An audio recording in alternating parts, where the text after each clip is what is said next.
Hood by J.M. Bulpett. Read by Jack Collard.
Chapter 21.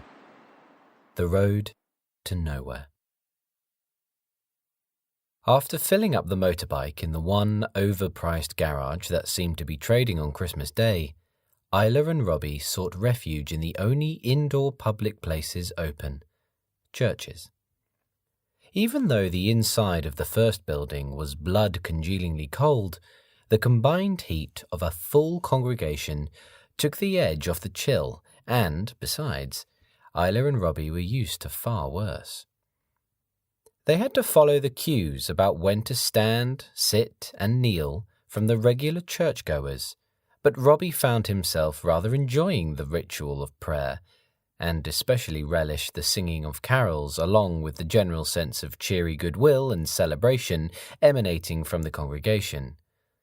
And so Robbie closed his eyes and let the murmur of the priest's words and the comforting sounds of the service wash over him. Robbie suddenly lurched upright and awake. Due to the cold, wet, wakeful nights, he had fallen asleep on Isla's shoulder. Robbie looked around sheepishly, but most of the churchgoers were too polite to show that they had noticed. Only one elderly lady glared at him disapprovingly. Robbie grimaced at Isla, but she was grinning back at him, as if in cahoots with his secret. Then she brushed Robbie's hair back from his eyes. If Robbie had not been so exhausted and disorientated, he might have recognized the tenderness behind Isla's gesture. After all, he had allowed her a warm, if not exactly comfortable, night's sleep at the expense of his own comfort. There was no doubting that they both looked a little on the rough side that day, but the two of them fended off any questions after the service by claiming they had spent the night sleeping in her car when it had broken down on their way back from university. The congregation of the church had no reason to doubt the story, and after Isla and Robbie had refused all efforts of help to jumpstart their car, the people of the parish wished them a happy Christmas and a safe journey. Isla and Robbie continued on to another church, and in the shadows of a balcony at the back of the building, Robbie once again fell asleep on Isla's shoulder and, to her amusement, once again woke up with a guilty start. Robbie loved to see Isla smile, especially when he was the cause of it, and in its wake he found himself smiling back at her stupidly. Unfortunately, the church services only lasted until early afternoon.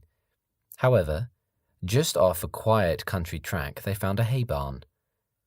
Hiding Mildred beneath a large blue tarpaulin, they scrabbled to the top of the pile of hay and half buried themselves within it.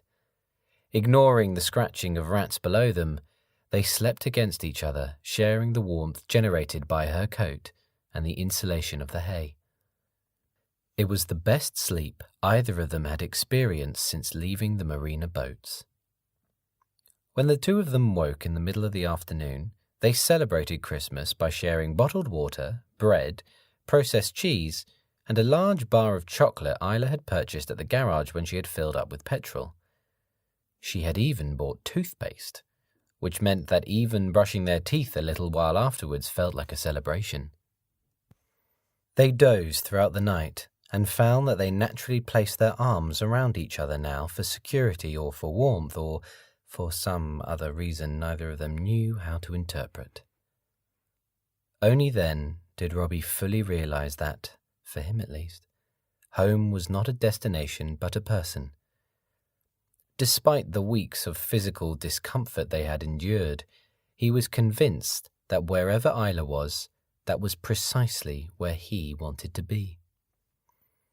A sharp wind ripping through the open sides of the barn woke Robbie just after dawn on Boxing Day. It was actually an invigorating, primal sensation, having a chill wind course across his face, while his body luxuriated in the muzzy feelings of warmth generated from the hay and the coat and his companion. Due to the dip their bodies had made in the hay, Isla and Robbie had naturally rolled against each other. Isla's chin was resting next to Robbie's shoulder. Immediately, he became entirely, breath-catchingly aware how close her face was to his own, how close her lips were to his own. It took several minutes for Robbie's eyes to adjust to the dim light. Slowly, the black hollows and dips in her face defined Isla's features from the darkness. Isla rarely seemed to stop moving. Her head kept making little twitches and adjustments, and sometimes Isla's lips stirred as if rehearsing a conversation. Watching her lips move, Robbie was unaware that he was drawing his own mouth closer to hers. With their faces only a couple of inches away from each other, Robbie was keenly tempted to kiss Isla, but she was sleeping, and such an act would have felt like a transgression. Robbie rested his head back on the hay and watched Isla sleep until his eyelids grew heavy and he fell into unconsciousness. When he woke again, Isla was no longer beside him. This was not unusual. Isla often rose before Robbie. Little gasps and the gurgle of a bottle of liquid being upturned finally alerted him to Isla's presence. Drowsily, Robbie crawled to the edge of the hay to peer over the edge. Isla was stood on the floor of the barn with her back to him, and she was topless. Robbie was no longer drowsy. Part of him knew that he should not be spying on her like some sleazy, peeping Tom, but a larger part of him could not resist drinking in all the details of Isla's semi-naked form. Isla was using a flannel and a water bottle to wash herself in the frigid morning air. Either Isla had just washed her hair, or maybe it was slightly greasy because it hung limply down her back. It made no difference to Robbie. He adored the way her hair tapered into dripping, darkened points that channeled water down the smooth groove of her spine and on further downwards. Her trousers circled the place where her hips sloped out. Only the two rises of Isla's shoulder blades and the shallow trench of her spine offered any definition of her back, the damp skin of which glistened like fresh milk on an overcast day. When Isla gathered up her hair in one hand to sponge the back of her neck with the other, an action Robbie found inexplicably erotic, he thought he could detect the flaring reds of several spots or perhaps a scar. Far from diminishing her appeal, however, these imperfections only enhanced how attractive he found her. Isla had begun to feel almost remotely perfect to him, but these flaws proved that she was a human girl, and if she was a human girl, this human boy might stand a chance with her. Isla seemed to sense she was being observed. Suddenly, her face was in profile, causing Robbie to duck his head beneath the edge of the hay. He guessed she would be scanning their haystack. For several minutes, Robbie dared not move but waited until he heard the water bottle being tipped up again. Then he quietly crawled back to their sleeping space, flinching at every rustle of the hay. Every time Robbie closed his eyes, it was to see a projection of Isla half naked, until Robbie felt as if he could tattoo the air with the imprint. About 15 minutes later, Isla clambered back on top of the haystack. "I know you're awake, Rob." He opened his eyes, blinking rapidly, and failed to meet her gaze. "Did you watch me washing?" Robbie was not going to lie to her. He nodded. "Sorry." Isla seemed to chew on his response, as if testing its flavour, undecided whether she was disgusted by the idea or the opposite. "Guess it's my own fault, really. It's not as if I hid myself, is it? Tell me," she added as an ironic afterthought, "were you blinded by my naked beauty?" "You are beautiful." Is the punchline? "You are beautiful to me," Robbie replied earnestly, then added, "It's not just your looks, you understand. You're also smart as hell, resourceful, funny, loyal." Robbie took the excruciating silence and hollowing stare from Isla as some sort of disapproval and trailed off. If Robbie had not scrambled off the hay in embarrassment with the claim that he needed to wash, he would have seen that Isla remained frozen in the same posture, with the same expression, for the better part of 2 minutes after he had left. After a bitter morning's Boxing Day drive, they came across what seemed to be the only open cafe in East Anglia. Whilst eating and warming up, they could not help but overhear a loud family who was staying in a cottage nearby for Christmas holidays. "But I want to see the place while it's still there," the boisterous father declared. "Come on, let's take a drive and go for a Boxing Day walk to work off some of that Christmas stodge." "Do we have to, Dad?" complained the son.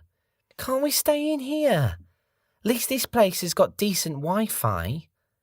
"We haven't come all this way for Wi-Fi," the father replied. "No, I'm taking a definitive line here. We're going." "It's not on the map," said the teenage daughter, diligently reading the local guide. "It's spelt differently with 2 P's and no Z," the father explained, indicating what direction his daughter should be looking. "To go and look at a load of deserted houses and buildings," moaned the son. "Great." "This is coastal erosion in action," the father offered a defense. "There used to be a larger community there. I heard they moved the church for God's sake." "For whose sake would they ever move a church?" asked the girl. "Oh, we're so smart. Actually, maybe it was the lighthouse they moved, I can't remember," the father replied. Then he decided to pull rank. "We'll finish off breakfast, and then it's off to see the village. Houses just standing empty, abandoned. You can buy one for £1, I hear." "I'll buy you 10 then, and that can be your Christmas present," the boy replied without looking up from his phone. "And then hopefully you'll stop ruining our holiday and shut up about this damn village." Isla and Robbie felt as if fate was guiding them. 2 young people, looking for a more permanent residence, overhearing directions to a doomed village partly full of empty houses just begging for occupation. Obviously, the father's directions were not a precise roadmap, and therefore it took Isla and Robbie over an hour to locate the village. Determined not to draw attention to themselves, they left the motorbike in a small car park and joined the ranks of families and couples and dogs on a Boxing Day walk to take in the coastline and a heavy dose of North Sea air. To the north, a precarious caravan site stood near an angular, tall-towered church, whilst to the south sprouted the conical red and white banded lighthouse secluded in a field. Bounded by fields, the greater part of the village lay further inland, the houses hugging the roads tightly in classic ribbon development. There was a token nod to safety in the form of a battered red sign declaring "Road ahead closed," leaning against a metal barrier that had been wedged between two grass verges. However, these were the only attempts to block access to the main road that led to the sloping, sandy cliffs. This was an unprotected, unforgiving landscape in which the elements of the wind and the sea had free rein to toy or torture any creature or structure at will. Isla and Robbie were not alone in wanting to peer at the destruction the North Sea had inflicted on the coast. They were particularly impressed by one lady who was dressed in a long, waxy, muddy-coloured waterproof coat, walking boots, and a tweed deerstalker hat, her lower face wrapped up like a bandit in a scarlet scarf, which made her age impossible to guess, who had planted herself in a garden chair near the edge of a cliff to sketch the sullen sea and sky. Beside her sat an obedient Jack Russell, blinking in the wind and sniffing the different narratives of scent blown in by the sea. Eventually, Isla and Robbie found a way down onto the beach at low tide. Walking between the wooden breakwaters on the seaward side and the grey stone boulders further up the beach, which were a last-ditch protection to save the fragile cliffs from the ravenous waves, Isla and Robbie unintentionally followed a young couple who were arm in arm 50 yards ahead of them. Robbie became acutely aware how close Isla's hand was to his own. He was paying no attention to the scenery or the cold or anything else, but found his breathing becoming deeper as he marshalled all his courage into taking Isla's hand in his own. When Robbie finally did work up enough courage to touch her hand, he fumbled it with a quick, clumsy squeeze of her fingers, the sort of gesture of good luck a parent might give their child before they marched onto a sports field. However, without saying a word or even looking him in the face, Isla grabbed back his hand and wove her fingers between his own, and they walked on as a couple. Elation seemed a small word to define the emotion Robbie was feeling. He was almost trembling with joy and feared he might be transmitting this feeling to Isla through his hand. He understood that Isla's gesture was not a contract or even the promise of a relationship, but Robbie did not need a future tense. He was holding hands with Isla as he took this step, and this one, and this.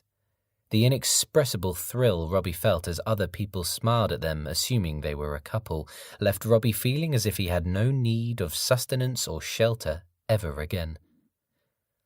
All he needed was this woman's touch, and a beach that they could walk along forever. Throughout the day, families and couples and dog walkers came and went. Therefore, it was not until late night that Isla and Robbie dared push Mildred silently down the road that led to the abandoned houses. The father in the cafe had not got his facts exactly correct, as this was still a thriving community, and there were only a handful of unoccupied houses in the village. Beyond the inhabited houses, the village became incredibly dark. Ignoring all the signs warning of danger, they hid the motorbike and sidecar in an empty outbuilding and broke in through the back door of a substantial 2-story house. Even though it was cold and bare, the house was safe, and still better than the bedsit they had first stayed in on arriving in London. Making a rough bed with the 2 sleeping bags on the floor of the back room, Isla and Robbie lay down, side by side, and basked in the heat generated from the coat. Isla was asleep within minutes. Even in the darkness, Robbie could see Isla's lips working as if to form words, and once again, the proximity of her mouth to his own was agonizing. Robbie leant forward and, as gently as possible, kissed Isla's forehead. Sleep would be a long time coming for Robbie, because Isla's last action before she went to sleep was to interlace Robbie's fingers with her own. Chapter 22. Lacuna. Waking up the next day was at first a disorientating experience for Robbie. It took him several moments to work out where he was. A cold room with no furniture, an echoing house sliding into slow dereliction, the smash and draw of waves of a nearby shore. By the time Robbie rubbed the sleep from his eyes, brushed his teeth, and used some water from a bottle to smooth down some of the more wayward elements of his hair, Isla had returned from rummaging around the house. "There's almost nothing left in this place," she explained, "except for a few books and this pack of cards. The owners took everything when they left. Of course they did. But it seems safe and dry." Robbie found he was too busy looking at Isla to be listening to her. If he had mentioned it, Robbie was sure Isla would have said there was nothing extraordinary in her wearing scuffed jeans and a pale, creased shirt, the sleeves of which were rolled up just below her elbows. However, Isla was recalibrating Robbie's notions of beauty, and somehow everything began to look unaccountably attractive on her. Furthermore, she was wearing her hair down, and seemed to have just washed it because the tips of the strands were slightly darker and possessed a damp tang of the sea. However, Robbie was most distracted by the fact that her pale shirt was ever so slightly see-through. Even a glimpse of Isla's bra gave him an electrifying jolt that he could not imagine would be any more intense if she was standing naked before him. As Isla leant forward to place their breakfast on a piece of material on the floor, Robbie glimpsed the pale flesh above her bra line and forced his eyes shut for fear that desire might drive him to insanity. A visual echo of the image ghosted onto his inner eyelids like the flare from a glance at the sun. It was not that she looked universally, generically beautiful, like many film or singing stars. It was that Isla had become Robbie's standard of beauty and standard for relationships. No one else would do. For Robbie, Isla had evolved into this agonizing delight, this obsession, an addict's fix he could indulge in every day. Robbie might not yet dare kiss her, but Isla was not going anywhere without him either. And such a thought brought constant joy to him every waking moment. "Might have to cash in that last gold bar because we'll need to go shopping for essentials soon." Isla stopped. "Are you okay, Rob? Why have you got your eyes closed?" "No reason, sorry. Is the road busy outside the house?" "Not at all. Didn't see anyone just now," she replied. "Might work on Mildred this morning. She's taken a bit of a battering from the elements recently. Good to have her inside." "In that top?" Robbie asked. Isla pulled at the material of the shirt, inadvertently enhancing the rounded definition of her breasts for a moment. "Good point. No, I'll change it. It's too cold for this gear anyway.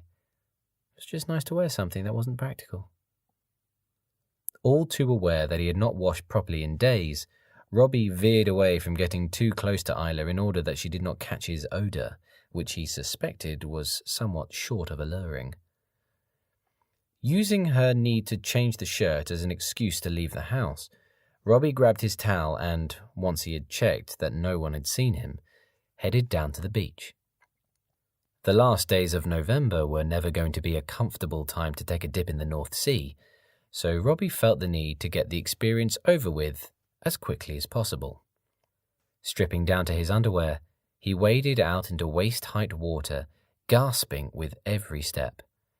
Placing his soap on the slippery crossbar of a wooden breakwater, Robbie submerged himself in the searing chill of the sea and scrubbed himself clean. Wading back out onto the sand a minute or so later, Robbie grinned through chattering teeth at the woman in the waxy coat with the Jack Russell, who told him he was a few days early. "Mad dips in the sea are usually saved for New Year's Day, my dear." Then, with trembling hands, Robbie almost rubbed his skin raw with the towel.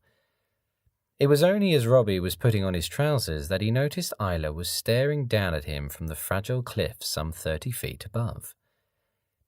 He could not quite make out her expression, but she boldly held his gaze. Robbie had no idea how long she had been spectating, and it seemed pointless to try hide himself from her now. Besides, he was so cold, he just needed to get his clothes on as quickly as possible. When Robbie reached the lip of the cliffs, Isla had gone. A gusting December wind began to hunt down any dampness on his body. Beneath him, the spiky wooden posts of the breakwater gave the impression that the beach was preparing itself against invasion from the threat posed by the massing ranks of clouds on the horizon. "How long were you watching me washing?" he asked Isla on his return. "Probably as long as you were watching me in the barn." She smiled back at him. "It's nice to see you when you're not covered in cuts and bruises."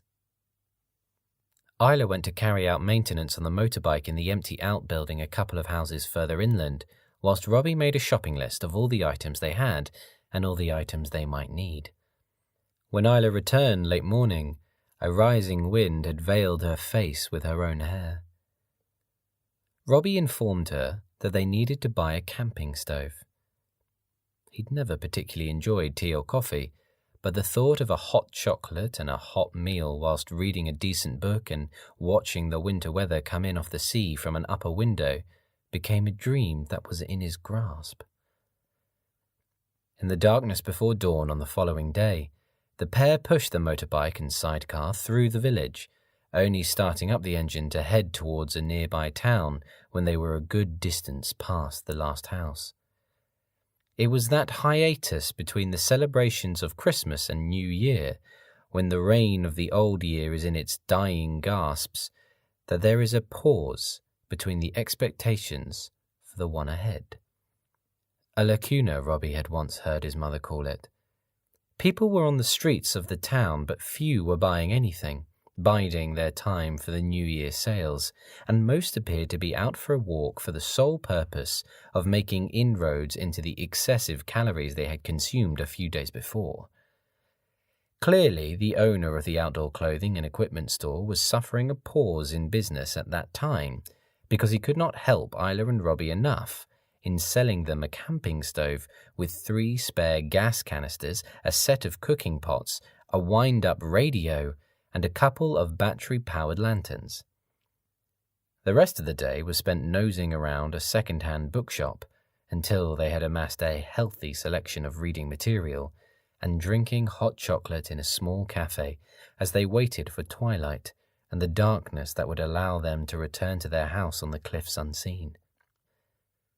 Before leaving the town, Isla and Robbie visited a supermarket to buy enough food and water to last them for 3 weeks, leaving enough money for one more substantial food shop and a full tank of petrol for Mildred. It took them several attempts to stow all these new stores inside the sidecar. Finally, they decided that Robbie had to sit in the sidecar first, whilst Isla packed the provisions around him. Even then, Robbie was forced to hold on to several shopping bags on his lap as they drove off, which made him look as if he had been buried in the shopping. The late December evening had ripened into complete darkness by the time they returned to the village. Isla allowed the bike to coast to a silent stop, and then they were quickly through the still inhabited part of the settlement with nobody witnessing them. The pair of them had nearly made it back to their house when they almost pushed Mildred over the woman in the deerstalker hat accompanied by the Jack Russell. Switching on a powerful hand torch, the woman shone the light down into the road so as not to blind them. "Covert manoeuvres, is it? You two staying in the last house on this road?" The woman asked, but received no reply from either Isla or Robbie. In the uplight of reflected torchlight, Robbie found it hard to determine the woman's age, but guessed her to be circa 60 years old. "No need to raise your hackles or twist your knickers. Makes no odds to me if you're squatting there, I shan't tell. But you might want to consider a move inland. That house you're in is structurally unsound, my dears. My family, I'm Eliza Marsh, by the way." She pointed to the dog. "And this is Bertie. My family owned the abandoned bungalow 2 doors along, this one here. Course, nobody's been living in it for years, but you're more than welcome to stay. All invited and above board." "Why would you help us?" Isla replied. Oh, my dear, I'm an old spinster with a romantic outlook on life. That's why I sketch and paint. She held up a large art pad tucked beneath her arm. The notion of young forbidden lovers forging their own way in a cold world appeals to some soppy part of this old crone.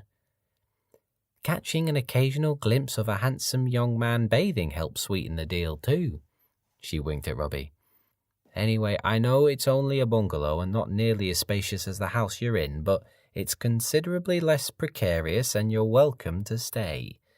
Honestly, it makes no odds to me and no one will bother you. The key to the back door is under the large middle flower pot should you want to crash, as my nephews say. No charge. We'll say goodnight. Come along, Bertie. Isla and Robbie were both rattled by the fact that someone had found them out. However, once they were inside and felt the warmth of the new gas-powered camping stove and heard the comforting bubbling of the cooking food, these were more than enough to dispel any doubts. Anyway, Eliza Marsh did not sound as if she was about to rat on them. Later, Robbie stomped on a few of the floorboards and put his shoulder against a few of the walls, but, in his layperson's opinion, the building did not appear to be structurally unsound, and it was certainly a better-looking prospect than the bungalow she had offered them. Furthermore, they decided to stay put. Their first meal of pasta was a little overindulgent. However, they left not a morsel, and Robbie was glad of the opportunity to cook something for Isla. Sleep came easily to them that night, warmed as they were by the coat, each other, and the cooked food. They read and played cards for most of the following day, in 2 rusty garden chairs abandoned in a dusty ground-floor back room of the house, their chosen spot being near an upper window that afforded them a glorious view of sea and sky without the chance of being detected by prying eyes from the road.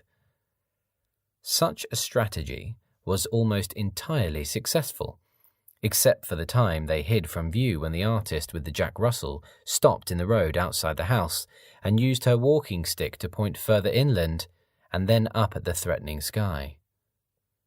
For the time being, Isla and Robbie's lives were no longer about simply surviving, simply existing, and they felt settled.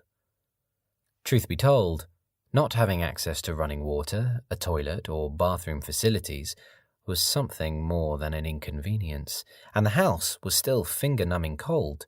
Even leaving the camping stove burning for half an hour put no noticeable distance in the chill air.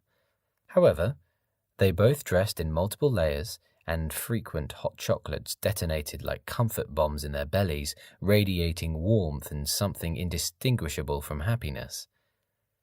Unlike the yachts, they could speak out loud without fear of detection, reading to each other from parts of the books they did not understand, or thought were profound, or just funny. After a 4th hot chocolate and a take-no-prisoners lunch, they went for a long walk together in the mid-afternoon. It was not until they met Eliza, the spinster artist, and Bertie, the Jack Russell, that they realized it was New Year's Eve. "Did you hear?" she asked. "They've had to cancel the New Year's fireworks because of the storm." "There's a storm coming." "There is indeed.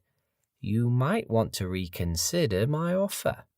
It still stands, you know," she replied. "Granted, the Marsh family pile is not as grand as the one you're in at the moment, and is only a bungalow to boot. But storms can be brutes and bitches along this part of the coast, can't they, Bertie?" The little dog blinked in the wind and seemed to mull over an appropriate response. "I know I asked it last night, but I have to ask it again. Why would you do this for us?" asked Isla. Eliza the artist considered her reply. "I don't know your histories, but you two are clearly running away from something. I took you to be brother and sister at first, but I've observed how gentle you are with each other and the way you both steal glances at the other when you think they aren't looking. Ah, your blushes confirm it. I guess you've found each other. But you are also two young people living a precarious existence in a house in danger of collapse. With no skin off my nose and no strings attached, I can offer you greater sanctuary, and I would like to. Besides, you've become subjects in my work, see? I've drawn you two in my last sketch. She pointed to two tiny figures beneath a lowering sky. Shall we call it payment for your modelling work? We're holding hands, Isla said. We never hold hands. Oh, but you have. Yet only once, so far as I can tell, Eliza Marsh declared. Stop all your shy nonsense and hurry up and kiss each other, will you? Otherwise you're calling me a liar in these sketches. Both Isla and Robbie stared after Eliza Marsh for an uncomfortably long period of time as the artist trudged away with Bertie. They were too embarrassed to dare look at each other. Isla still glances at me when I'm not looking. A voice within Robbie rejoiced, although his expression was still set in a "what a weird woman" expression. As they continued their walk, Robbie doubted he had ever been so conscious of how close his right hand was to Isla's left. Isla's fingers were mere inches away from his own, and he was desperate to grab them, but Eliza Marsh had now scuppered any chance of one of them taking the other's hand, because it could only signal an invitation to kiss. Robbie was still tempted to try. Kissing could come later, as far as he was concerned. Holding hands was just fine for now. Eliza Marsh was right. A serious storm was heading their way. Eliza and Robbie did not continue their walk for long, but were buffeted back home, glad of the protection afforded them by the building and the best seat in the house experience the view from the top window offered them. As the approaching storm barreled in, the last of the light bloomed, sifted, and faded. Occasionally, a few milky cones of sunlight penetrated the cloud canopy, spotlighting a portion of a field or a patch of sea for a moment or two before being snuffed out. Not long after, darkness dropped, as if night had forsaken the transitions of sunset and twilight altogether. After an early evening meal of tomato soup with half a loaf of bread, they watched the storm from the window until total darkness erased everything. Not long after they had settled down for the night, but with Eliza Marsh's words still haunting them, they slept further apart than they had done for days. Sleep was hard to submerge into when the elements were this incensed. It was the sounds of the storm that were most alarming. The chimney growled, boomed, and roared like a throaty dragon. Beneath them, something loose slammed, bashed, and crashed against the house like an angry, inept burglar attempting to gain entry, and the keening whine of the wind rose and fell like a chorus of the undead. Robbie realized he had managed to snatch some sleep when the house suddenly groaned and shuddered as if it had been mortally wounded. Sounding far too close now, the waves boomed with a low tone that seemed to reverberate inside his bones. Even before he rose to his feet, Robbie could see the glowing lantern judder and jolt across the floorboards as the house shook and convulsed with the beating it was receiving from the storm. Floors of houses were a faithful point of stability, a constant, Robbie's mind was telling him. So why were these trembling sensations telling him otherwise? He was almost at the window when the house quaked and emitted an elongated rumble signaling profound structural distress. Isla was awake too. The alarm in both their eyes mutated into something stronger when the glass in the windows shattered explosively and simultaneously. Then the storm overran the house, immersing them in elemental chaos. It was then that Robbie felt the floor give slightly like the deck of a ship buffeted by a wave. Even with the gale in amongst them, Robbie tried to take a cautious step back towards Isla, but the house buckled beneath him. With an astonishingly graceful motion, the bricks, timbers, and mortar on one side of the house fell away as one into a screaming darkness flecked with surf. And Robbie was falling too.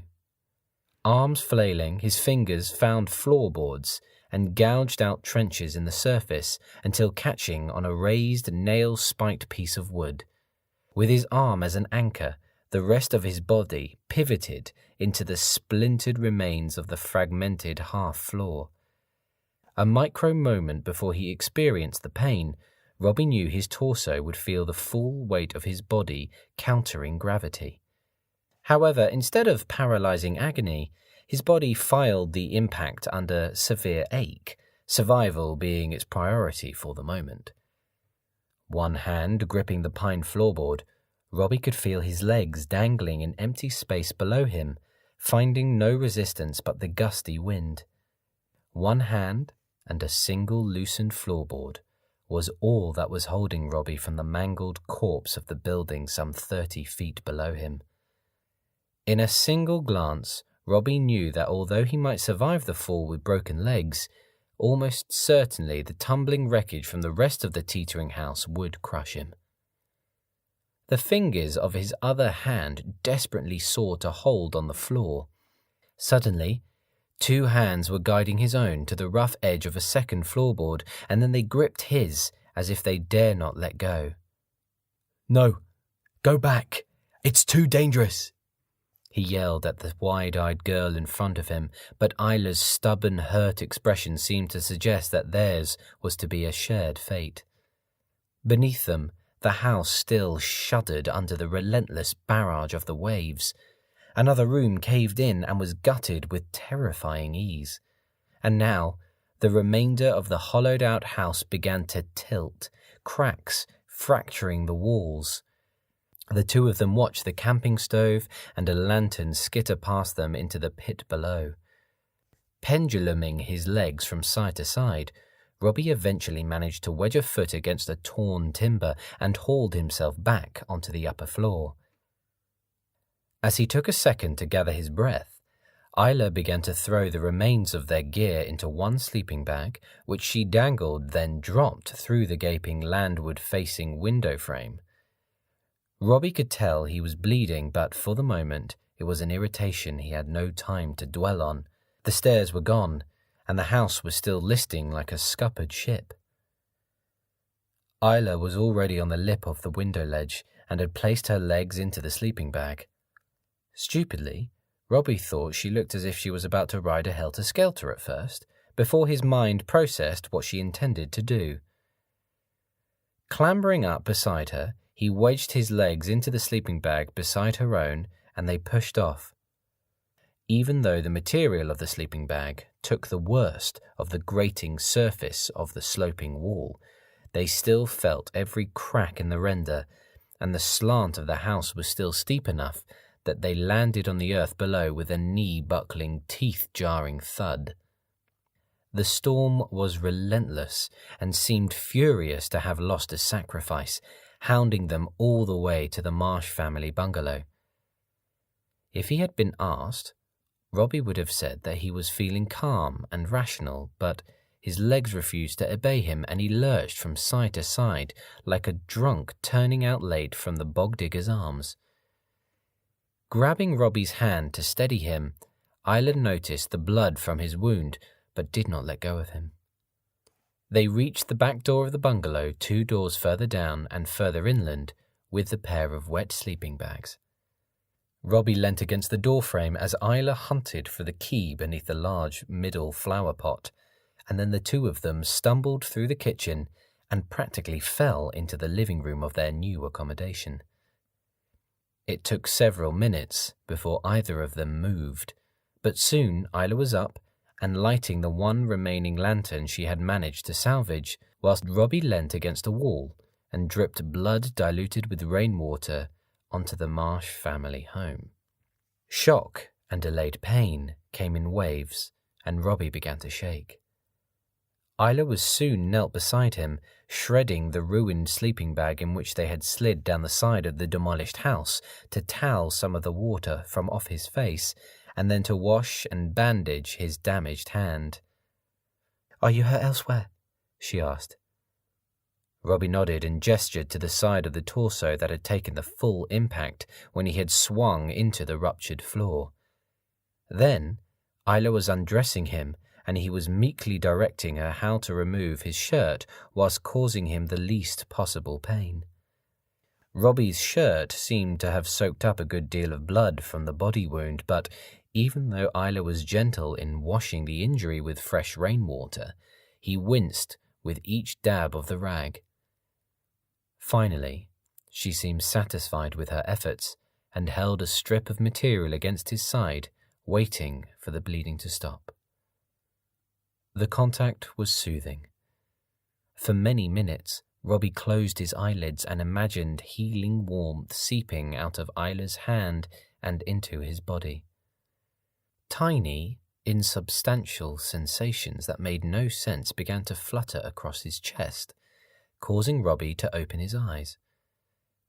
Barely a foot from his face, Isla was staring down raptly at his bare torso, tracing the divide of Robbie's chest and up onto the gently rising mounds of muscle on either side, caressing his collarbones and across his throat. Then a lingering finger ghosted down to the shallow indentations of his uninjured ribs and over to his abdominals before orbiting his belly button. Robbie could scarcely control the deeper rise and fall of his chest. Something similar to the ache of his wounds surged within him. The hand that was not pressing the tattered rag of the sleeping bag against his wound stopped its meanderings and pushed her own hair out of her eyes. Strands still clung to Isla's face, but she guided them away and blinked out the water droplets caught in her eyelashes. And then her hand was on his face and into his hair, and shivering and drenched and dishevelled, they seemed to truly observe each other for the first time. "My beautiful boy," she uttered in a tone just a notch above a whisper. The kiss was tentative at first, as if she feared to hurt him, and Robbie merely equalled whatever she initiated. But soon, some hunger overtook Isla, and the kissing spilled beyond affection into something not dissimilar to aggression. Something contained and feral was suddenly releasing within them both, and he was undressing her, and Isla was helping him, guiding him, and they were freeing themselves from their clothing until they were both naked in the dim glow of the lantern. "Are you sure that this is what you—" Before Robbie could finish his question, Isla sealed his lips with a kiss, adding after a few moments, "But thank you for asking." Any aches Robbie felt mingled and blended with these new sensations, until pain and pleasure seemed two different, vital elements within this one momentous experience.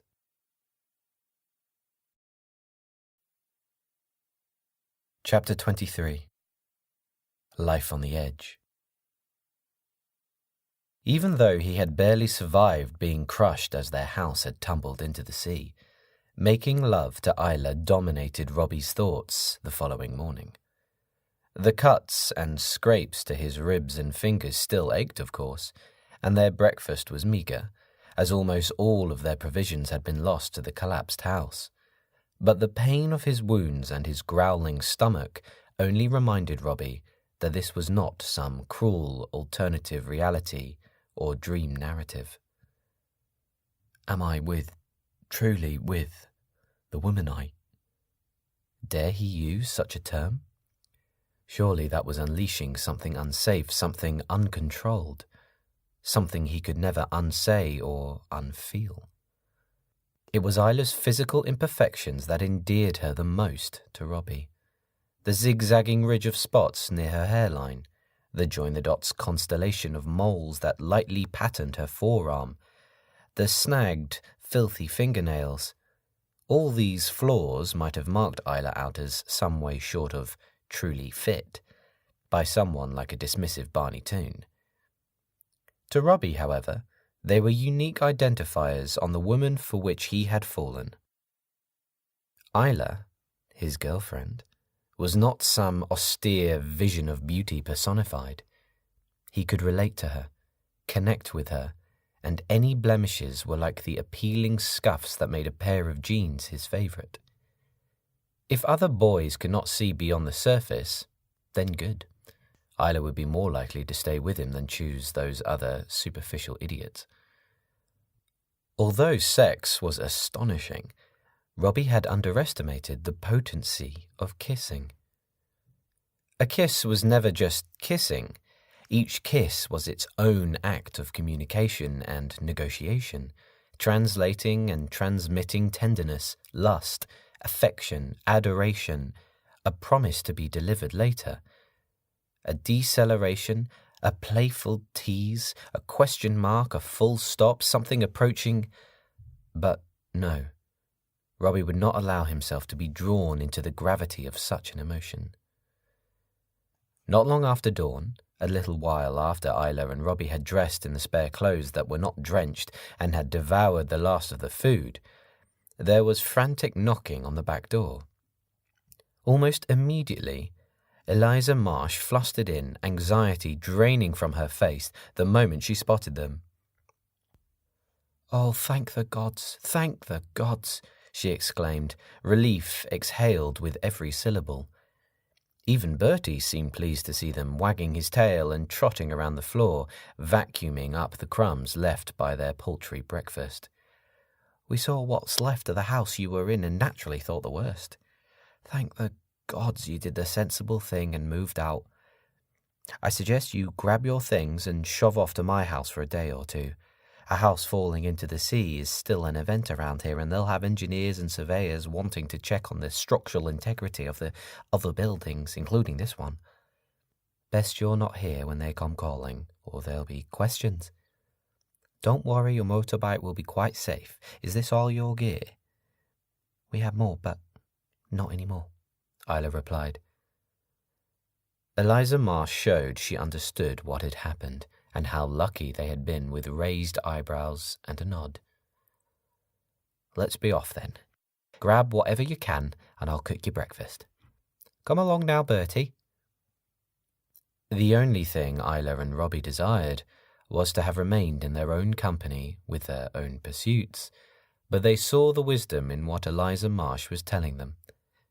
Even before reaching the artist's house, they witnessed the bustling activity of those villagers eager to see the new devastation wreaked on the dwindling coastline. They stayed in the small, nondescript house for the better part of 2.5 days. Eliza Marsh gave them the guest bedroom, with the 2 single beds made up with sheets, and, even though in private Isla and Robbie kissed and caressed each other, they did not make love, for fear that somehow such an act would be trespassing on the kindness of this woman.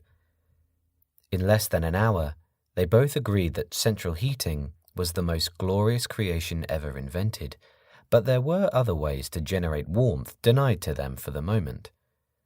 Both Isla and Robbie were keen to move back into the Marsh family bungalow as soon as possible.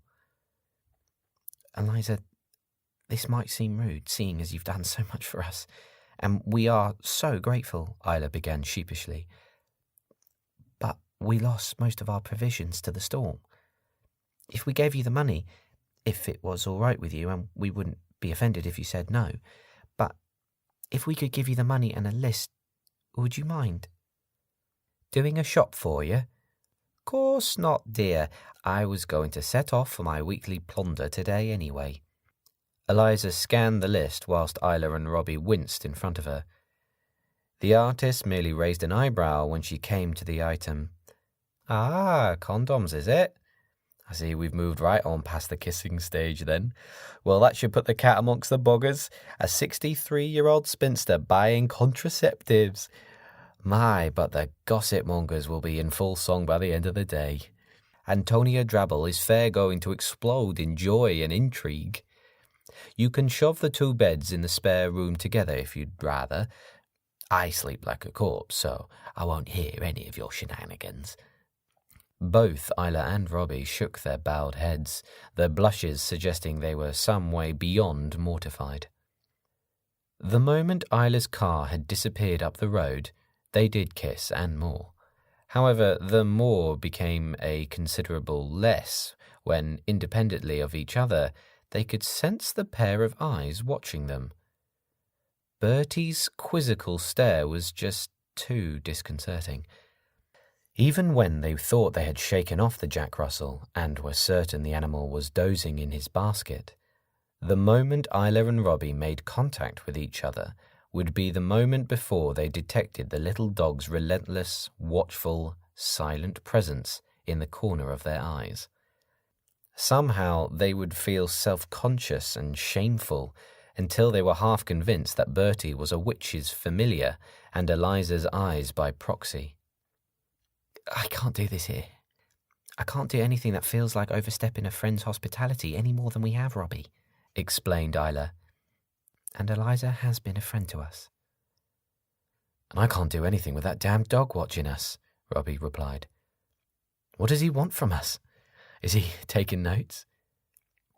To avoid further temptation as much as possible, Isla and Robbie chose separate rooms in the house.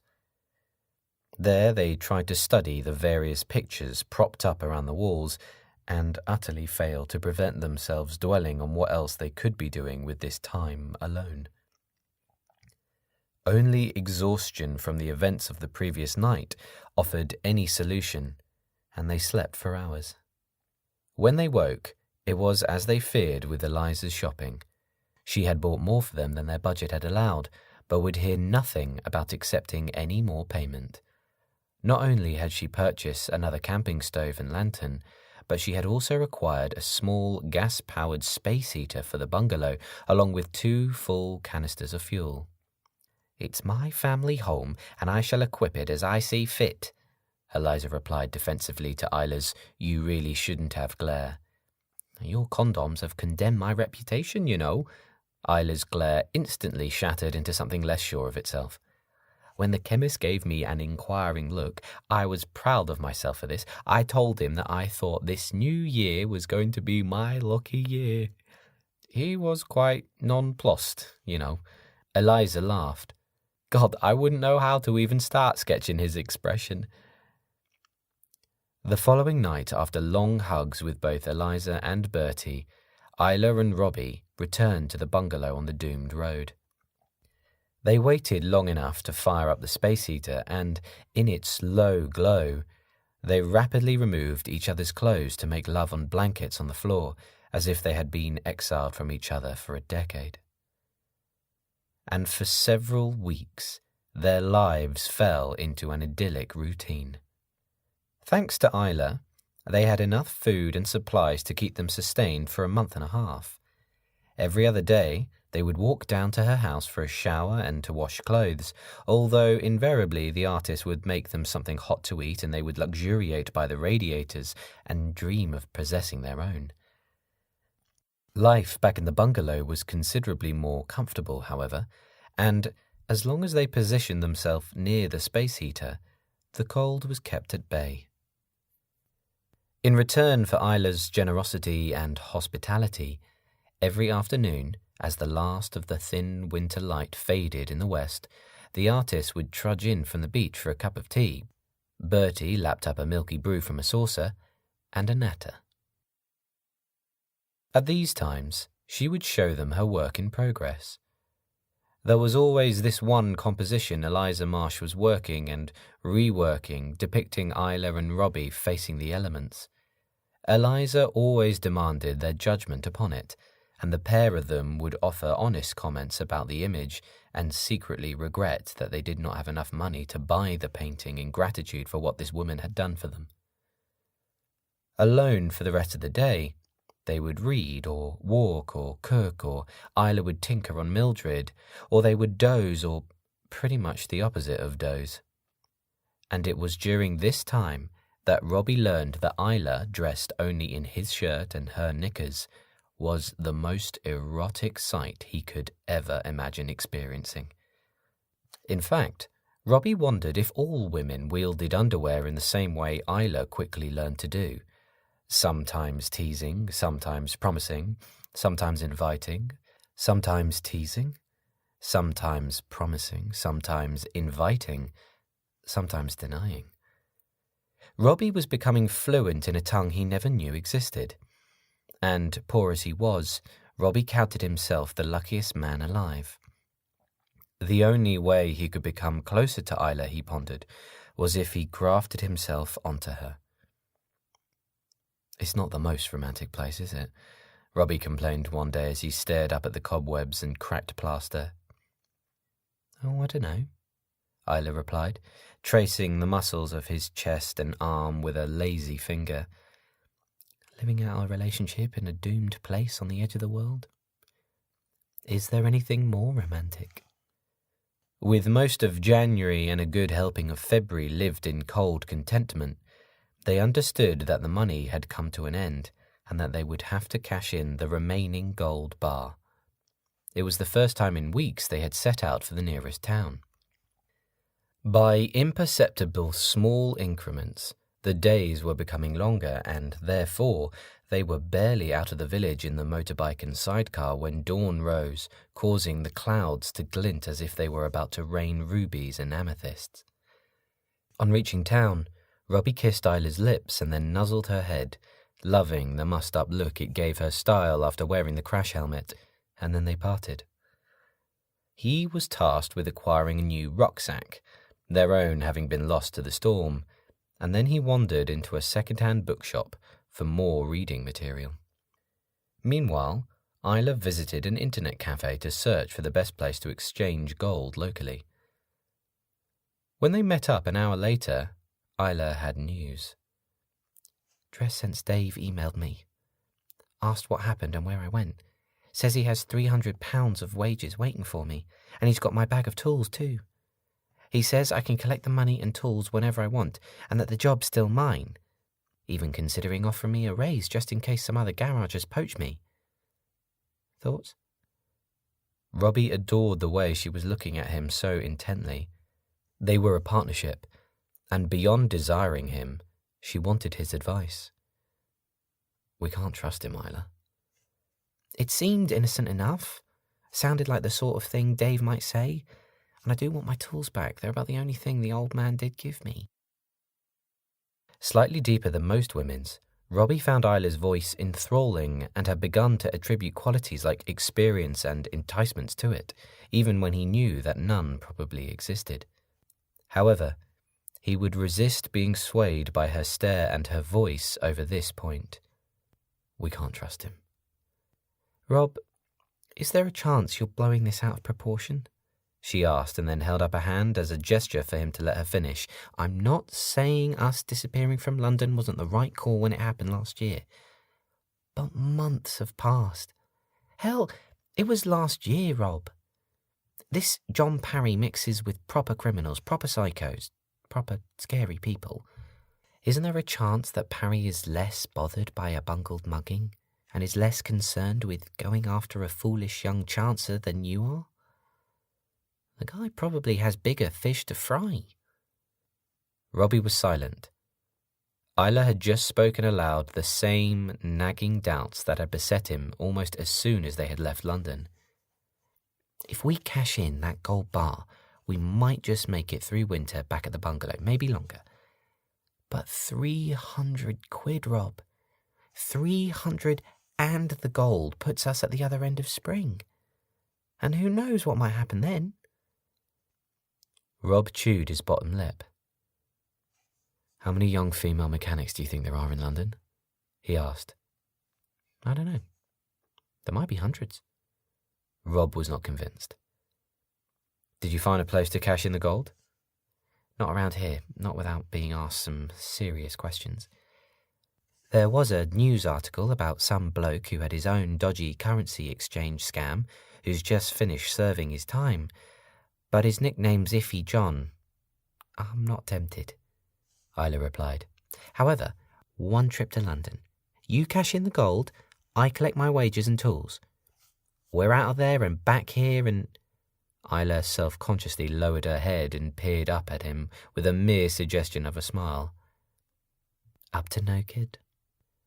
He managed not to show it, but Isla's gesture was as if she had just over-revved his heart, leaving Robbie with all kinds of unchanneled energy, turbulence, and frustrations. They ummed and ahed about the decision for the rest of the day, but eventually, Robbie agreed. Maybe he was being paranoid. London was immense, and John Parry could not have influence over all of it.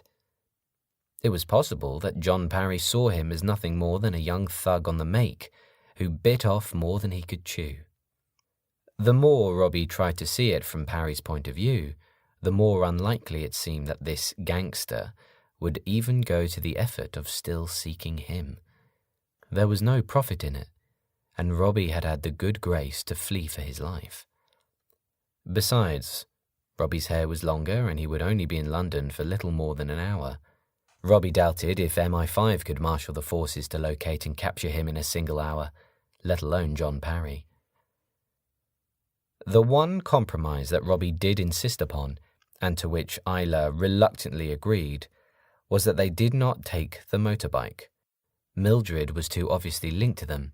Instead, they would ask Eliza to drop them at the nearest train station and, hopefully, pick them up on their return, but they were not concerned about the return in any way.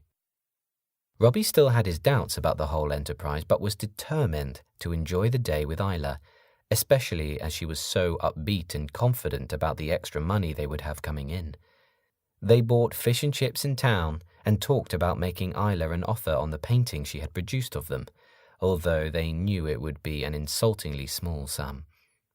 Optimistic, fed, and smitten, they drove straight through the village in daylight, finding the lane empty. They almost forgot about Eliza's late afternoon tea and biscuits visit, but were quickly dressed before anyone but Bertie had walked in on them. Eliza agreed to drop them at the train station the next day, and, though they both knew that an early night and rest was the sensible option, neither Robbie nor Isla got much sleep that night, and this time they could not blame the weather. They left most of their gear in the bungalow, secure in the knowledge that they would be back that evening. They took a moment to stand in the lane to take in the blue, blank sky and feel the chill breeze on their faces. For some reason, it felt like hope, and after this day, a chance that this near-perfect state of existence was within their grasp for a few months longer. In synchrony, they exchanged a smile and grabbed each other's hands. A little while later, they were hugging Eliza goodbye as if she was a favourite relative before boarding the train for London. Long before they reached the outskirts of the city, Robbie insisted that Isla wore the coat in case of any trouble, and she put up no resistance to the idea. Reaching Liverpool Street Station, they wasted no time in catching a tube train and kissed goodbye outside an internet cafe where they would meet in 3/4 of an hour. It was agreed that Robbie would go nowhere near Dress Sense Dave's, but had his own mission to cash in the last gold bar. It did not take Robbie long to locate the ever-grubby apology of an A-board on the pavement advertising the words "Currency Exchange, Gold and Silver, Bought and Sold." Down the long, even grubbier corridor, he strode towards the familiar small glass partition behind which sat the same wrinkled woman with the bored, cynical eyes. "Wondered when we might be seeing you again." She seemed to sneer rather than smile at him. "It's been a while." "Been abroad," Robbie lied with a fleeting smile as he passed the final gold bar through the gap. All her small talk exhausted and guessing he was not someone for small talk, the wrinkled woman was back to business. "Of course you won't mind me checking this one for authenticity?" she asked, reaching for the nitric acid. Robbie did not mind, nor did he mind abandoning the grubby corridor for the final time several £100 richer. Having little more to do now than lay low, Robbie returned early to the agreed meeting point with Isla at the internet cafe. He paid the couple of pounds for half an hour's web access and decided to catch up by scanning the news from the last few months. Quite a lot of financial waffle he did not understand, trade deals, the fall from grace of some public figure, the success of some musician's latest film, the distant return of the deep space interstellar voyage of the Pelagic and her crew led by Commander Hertz, England performing badly in some sporting tournament, tensions between two Asian countries, a sex scandal, the appalling cost of war in a Central African country, the advance of green energy technology, the effects of a drug called Salome.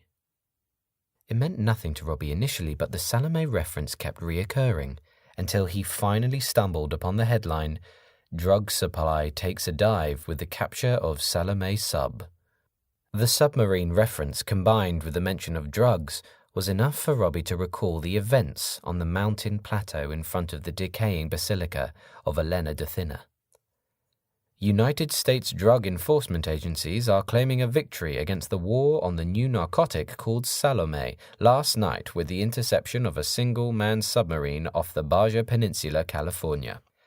Traces of the drug were found within compartments on board the vessel, although it is now apparent that the submarine had already deposited its cargo somewhere along the western seaboard and was heading out of United States waters. The hapless pilot of the submarine, who is believed to be of South American descent, had surfaced to get his bearings. Unfortunately for him, as the vessel broke the surface, it unintentionally rammed the hull of a Coast Guard ship, which... Surely there could be little doubt that the submarine was the same vessel Robbie had witnessed being left in the care of Nestor Soto, high up in those distant mountains. This information changed nothing regarding his feelings towards his grandmother and Ivor Noon, of course. All it proved was that the Mona Lisas were still embarking on their drug deal. Yet this article was already several months old, and it was linked to a whole series of articles about the drug. Isla had still not arrived, and the article had sparked enough of an interest in Robbie for him to read the other links connected to Salome. It seemed that the majority of the Salome articles appeared some time after the submarine capture, but, interestingly, they were migrating from buried links within the news organization's wealth of news stories to further up towards the front pages. Finally, Robbie came across an electronic broadsheet article under the title Salome, Profile of an Exceptional Drug by Dr. Leighton Stutz. No one yet knows who created the drug named Salome, whether someone deliberately planted it into the drug-dealing networks of North America and Europe, or whether its side effects are an unintended byproduct by the chemists who mixed it. One thing is certain, however. Its effects are startling and unprecedented, causing a vicious war to break out amongst the criminal drug-dealing networks of the world as the substance takes hold of the drug consumers in the West and now Asia. Masquerading as a hit of crack cocaine, even the smallest quantities of the drug are effectively placing users into cold turkey. It must be made clear that the drug cannot cure the psychological addiction, but it does effectively act as a system purgative, forcing drug users to reject any further doses of crack for a period of up to 3 weeks. Robbie had to stop reading. His mind was so overloaded with conflicting thoughts and evidence it felt like it was on the brink of shutdown. His pulse seemed to accelerate and amplify, even his fingers on the keyboard began to tremble. Suddenly, the article made sense of Grandma Gwen's comments that he would see the true effects of the drug deal. The Salome drug was not meant to exploit the addiction of drug users. It had been designed to try to cure them of it. A surge of nausea began to overwhelm Robbie. He needed a friendly voice, but how did he make contact? Frantically rummaging in his pockets, Robbie located the compact black case his Grandma Gwen had given him on their last meeting. He had never had the heart to discard it, and grabbed the communication device resting on the red velvet within. He clipped the leather cord around his neck, and the small black bead rested on the depression at the base of his throat. It was the sort of accessory a Californian surfer might wear. In his haste, Robbie almost lost the tiny speaker resembling a skin mole that needed to be attached to the inner shell of the ear. Taking a moment to calm his breathing, Robbie squeezed the bead on the necklace. A low metallic chime sounded from nowhere. There was no answer.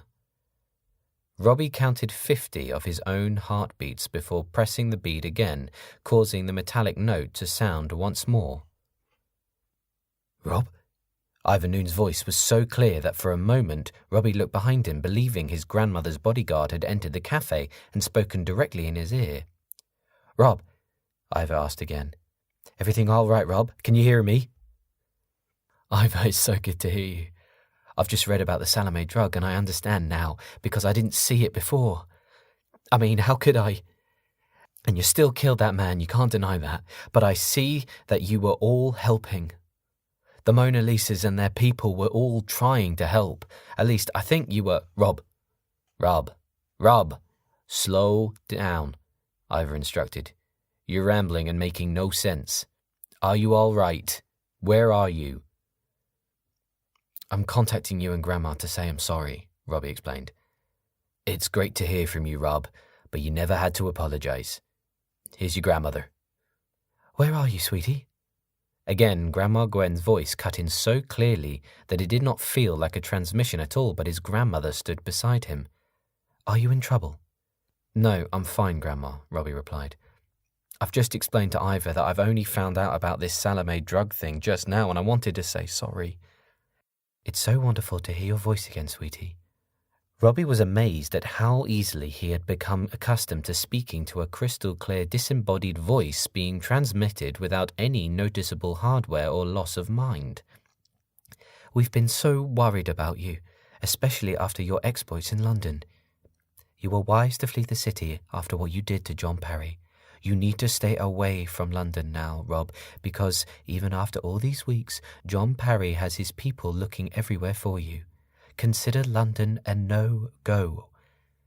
Where are you?" Something frozen and solid seemed to be swelling in the location of Robbie's chest. "London?" His voice cracked. "You must leave now, Robbie." His grandmother did not try to hide the urgency in her voice. She uttered something muffled to Ivor. "We'll get there as quickly as we can, but you have to leave now. Any train or coach to anywhere will meet you. Whatever you do, it is imperative that you do not go back to Dress Sense Dave's garages and scrapyard." Robbie felt as if he would vomit. The frozen sensation was racing up his spinal column. He glanced at the clock on the computer. Isla was already 10 minutes late. "Robbie, do you hear me? Stay away from London. And tell the girl you're with not to go near Dress Sense Dave's either. It's a setup, a trap." Chapter 24. Upping the Ante. Dress Sense Dave's scrapyard was conspicuously, suspiciously quiet.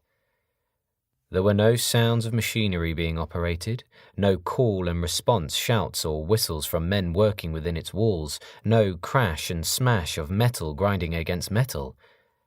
Only the everyday noises of the city that mumbled and murmured outside its walls bled into the vacuum of quiet and stillness. Every instinct told him he was the catch of the day, about to swim into the net, but what choice did Robbie have?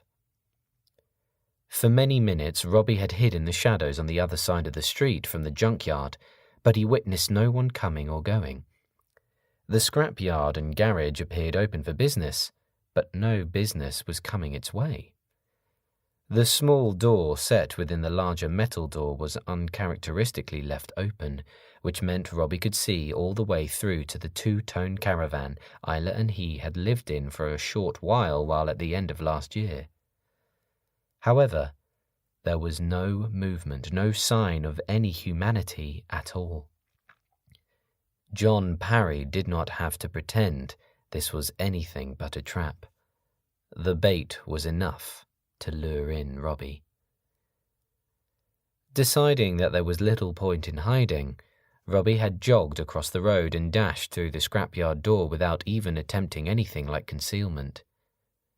No immediate attack awaited him inside the door.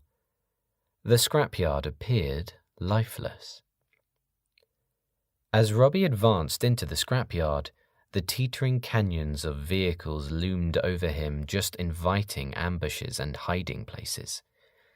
Robbie desperately wanted the coat and its invisibility function, although a part of his mind was at ease with the idea that Isla had some means of protection because he had made her take the garment. Most of his conscious mind was occupied with detecting any hint of threat, but like a constant, booming bass note cutting through all other thoughts was the idea that his life might now be at the mercy of the rhythm of a sniper's pulse. But Robbie doubted John Parry would go to all this trouble for a simple, clean kill. Out of sight behind him, Robbie heard the door within the metal gate clang shut. It did not surprise him in the slightest, but terror still coursed through him at the sound.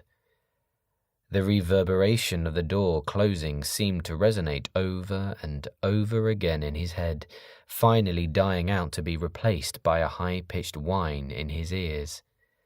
It felt like something was amiss in the world. Something was wrong. It was as if some creature was screaming in a pitch just outside of human hearing, that did not register with the ears but made the skin crawl and goosebump and freeze and fill the listener with a sense of dread and doom. Nerves shredded, Robbie ducked through the back seats of a crumpled estate car and through to the back seat of an old Land Rover deep within the scrap pile. Sprawled across the seats, he took deep breaths to hold his nerve. Robbie needed to hear a friendly voice to convince himself he was not alone. He pressed the throat bead. "Robbie, where are you?" Robbie wondered if the clear sound of his grandmother's voice might carry to the men lying in wait for him, but he doubted it. "I'm in Dress Sense Dave's scrapyard, Grandma," Robbie whispered back. "No! Robbie, that's the worst place for you to be now." He doubted he had heard his Grandma Gwen sound so panicked. She was normally the definition of composure. She sounded so comfortingly nearby, as if she was next to him. "I don't suppose there's any point me asking you if you can escape." "Not without Isla," he replied. "How far away are you?" Robbie heard Gwen Carroll consult with Ivor briefly. "About half an hour still. Robbie, listen to me." "You're not going to do one of your hypno tricks, are you?" he asked, slightly too loudly for his liking. "If so, I turn this off now." No, I'm not, I swear," Gwen Carroll hastily replied. "You know John Parry does not want Isla. He wants you.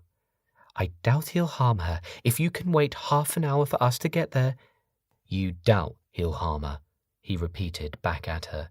"Grandma, they're a bunch of thugs with a young, attractive hostage. If there's a chance I'll have to help. None of this is Isla's fault." "And how can you help her if you're dead?" Gwen Carroll was brutal in her response. "Because if they're focusing on me, they're not focusing on her," he replied. There was a muffled exchange, and suddenly Ivor Noon was speaking as if talking directly in Robbie's ear. He spoke quickly and efficiently, but Robbie could detect the anxiety in Ivor's voice too. "Find a hiding spot, Rob. There must be loads in the scrapyard. Somewhere narrow and impossible to breach would be best, but definitely somewhere hidden. Get something as a weapon, a metal bar, a tool, a car battery, hell, anything solid. These men are likely to be heavies, not killers, Rob, but some of them might want to make a name for themselves. Find a bit of favor with Parry. Stay hidden, Rob, and wait for us." Gwen Carroll was back on the speaker. "Listen to Ivor, sweetie. I know you feel you can take them on, but you'll die if—" "Grandma, do you have any hypnosis thing you can do to stop the fear I'm feeling?" he interrupted. His grandmother's initial silence was the response he anticipated. "I can resolve this, Robbie, if you can just wait, just stay hidden, just stay safe." At that moment, the scrapyard resounded to the racket of an engine firing up, and then hydraulics at work. Soon after, A nearby column of cars toppled over, bringing down the opposite tower next to Robbie's hiding place in a domino effect. There was a chaotic din of rolling impacts and collapses, which forced Robbie to press the bead on his neck for fear that his grandmother's cries would confuse him even further. A second tower swayed, teetered, and groaned. By sheer force of will, Robbie focused entirely on helping Isla. Everything else was superfluous. Determined not to be funneled in the direction his enemy wanted, Robbie heaved, levered, limboed, weaved, and scooted further into the junkyard piles, heading towards the garages within the brick archways on his own terms. The guard at the entrance to the archway garages was watching the dust rising from the fallen towers as if it was an entertaining public event like watching the destruction of a landmark block of flats. Occasionally, his lazy gaze would scan the rest of the junkyard, but he did not spot Robbie, concealed within an old transit van. Holstering his pistol in his belt to light a cigarette, the guard hunkered over his lighter, distracted for the few moments the flame took to catch the tobacco. Robbie seized his chance. He was on the guard before the man could even spin around to face the rush of footsteps. Robbie was all too aware that the flurry of blows he landed on the guard probably looked like a ridiculous, panicked frenzy to any onlooker, but he did not care. Having taken Ivor's advice, Robbie had a scaffold clamp gripped within one fist, and 2 blows with the hefty lump of metal, followed by continuous punches until the guard's body went limp, was enough. After quickly feeling for a pulse, a conflicted part of Robbie felt slightly guilty stealing the guard's pistol and lighter, although he had no compunction in taking the keys to the garages to unlock the door. Slumped just inside the doorway, Robbie found another unconscious guard bleeding from a head wound, his hands bound with cable ties. He guessed the second guard was a casualty of Isla putting up a fight, although his smile of pride in her quickly faded when he thought of the price she might have paid for such resistance to these men. Acquiring the pistol was a stroke of luck and upgraded him from dangerous to lethal, but Robbie had never held a gun, let alone fired one. He decided to risk a single shot to ensure that he had an idea of the gun's operation and recoil. Locking his arms in front of him, he targeted a patch of floor in the garage and pulled the trigger. A click. He flicked the safety catch on the side and tried firing again. Another click. Unloaded pistols were clearly part of John Parry's ruse. Why would Parry and his men risk guns and the attention they would bring when the scrapyard offered so many more inventive means of finishing off their quarry? The brick garages were full of vehicles, but, tellingly, no mechanics.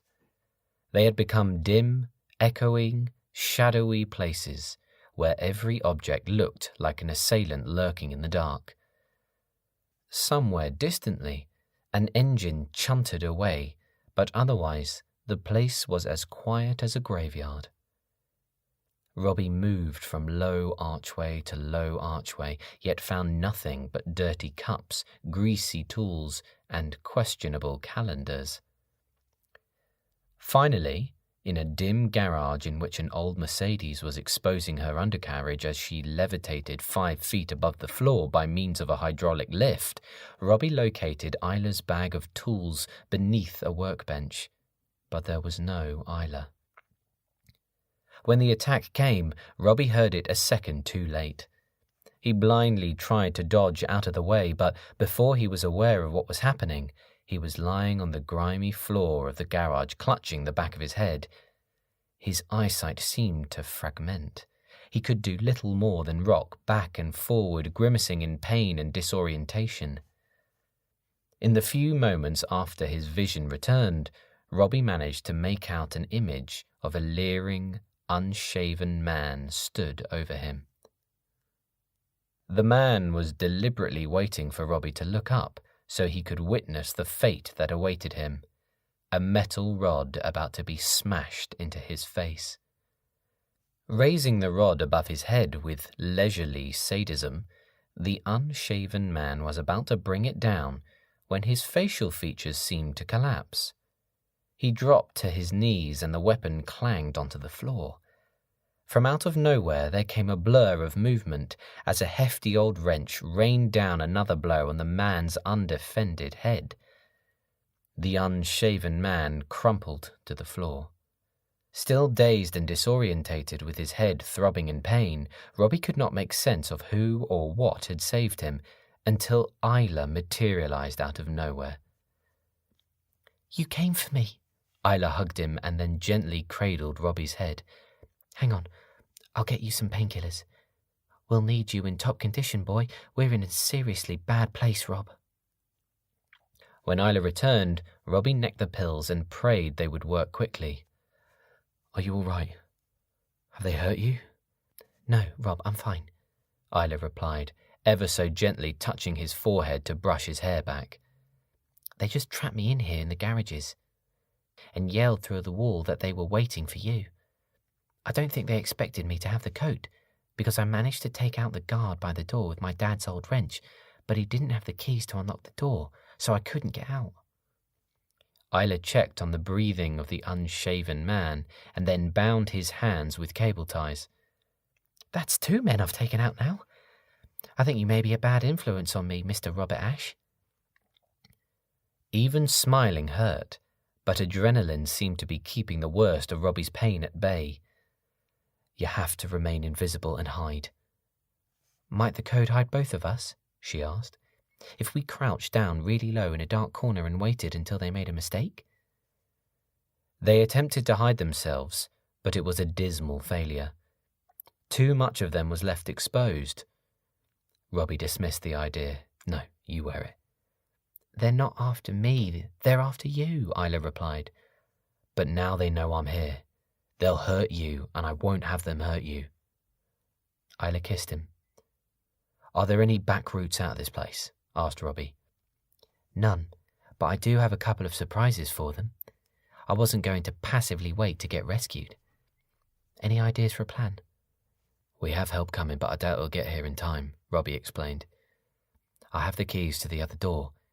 If we make a dash for it, maybe we—" As if in response, they overheard gruff, masculine voices, and then the far door rattled. Isla and Robbie stared hard at each other and synchronized a nervous swallow. "What surprises do you have?" he asked. "Well, I've got an oxyacetylene torch slowly cooking a gas cylinder. Doubt they'll spot it," Isla explained. "However, it's anyone's guess when the cylinder might blow. We've certainly got the means to make Molotov cocktails in here, but the fire they'll create is just as likely to put us in danger as them."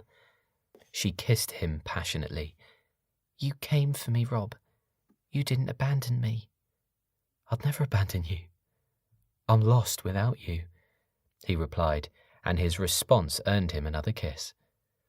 Whilst Isla's arms were wrapped around him, Robbie took the opportunity to switch on the invisibility function on the coat. Isla vanished not a moment too soon. Just under a dozen men sauntered into the dark garage and formed an arena by the entrance, preventing any chance of escape.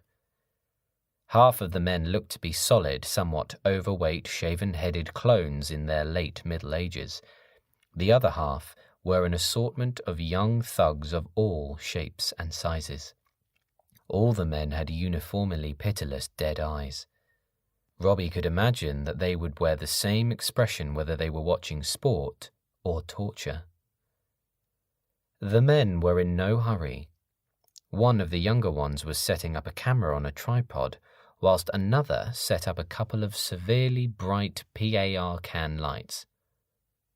A stubbled, anonymous-looking individual, who might have been any father stood on a touchline on any Sunday, stepped forward. He hung his short jacket on a hoist dangling an engine to reveal a wide chest and powerful tattooed forearms. "Were you expecting John Parry's son?" he asked.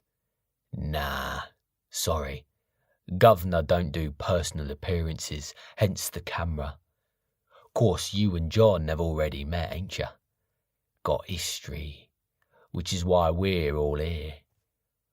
Put the bar down, son. If you don't use weapons, we won't have to. He winked at Robbie. Not yet, anyways. Tattooed forearms emitted an abrupt whistle, and two young men, stripped to their waists, swaggered towards Robbie, limbering up and rocking their heads from side to side. One was gangly, the other slightly chubby and mouthy. The chubby opponent advanced forwards with an exaggerated gait, his shoulders alternatively dipping with each stride, firing off threats about what horrors he was about to commit on Robbie, whilst his gangly companion circled around to Robbie's far side. When Robbie's lunging jab snapped into the chubby's face and sent him sprawling, it received a round of laughter from Parry's older men, relieved that someone had shut the kid up. However, Gangly immediately launched a kick into Robbie's abdomen that he was forced to painfully block with his forearms.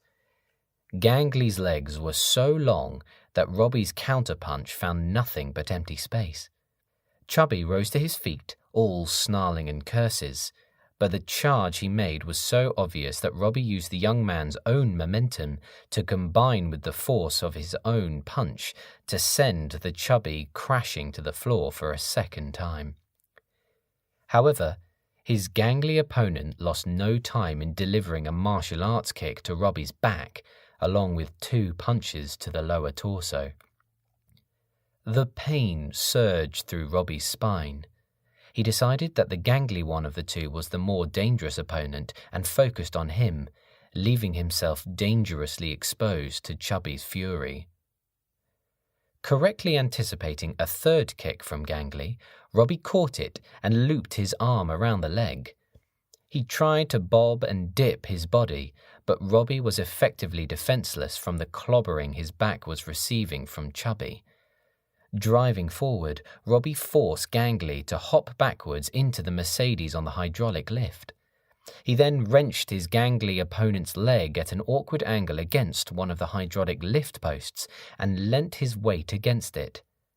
Gangly yelled out in pain. Robbie clumsily kicked away his opponent's supporting foot, and the young man crashed to the floor of the garage. For several seconds, Chubby had had free rein to pummel Robbie. Now, he switched tactics and wrapped his arms around Robbie. It was the break Robbie wanted. Using a foot to push off from the post of the hydraulic lift, the two of them clattered against the workbenches, with Chubby taking the full force of the collision. Before Chubby could even finish crying out, Robbie had disentangled himself from his opponent's arms, then winded him with a punch to the stomach and stopped him speaking with an uppercut to the jaw. Chubby's fight was finished when Robbie rammed his head down onto the workbench and silenced him for the time being. Meanwhile, Gangly had limped to his feet. However, he had stood up at a spectacularly unlucky spot. Robbie merely slammed the passenger door of the Mercedes into his opponent's face for all fight to have left both Gangly and Chubby. Tattooed forearms applauded Robbie's performance with slow handclaps. Now, a taller, more muscular, thicker-necked individual stepped into the arena. It was only then that Robbie grasped what the men were doing. They were going to treat him like a prize-fighting dog, taking on all comers, and set the younger thugs on him. They would keep him fighting until he could no longer fight. "You didn't think that would be it, did you, son?" He clicked his tongue with a 3 times. "Nah, kid. Police round here are looking for this vigilante bloke you heard. Damaging people, scarring people, hospitalised some fella I heard. Well, once we've finished with you, son, the Rozzers will have an anonymous call and they can scrape up and hose down what's left.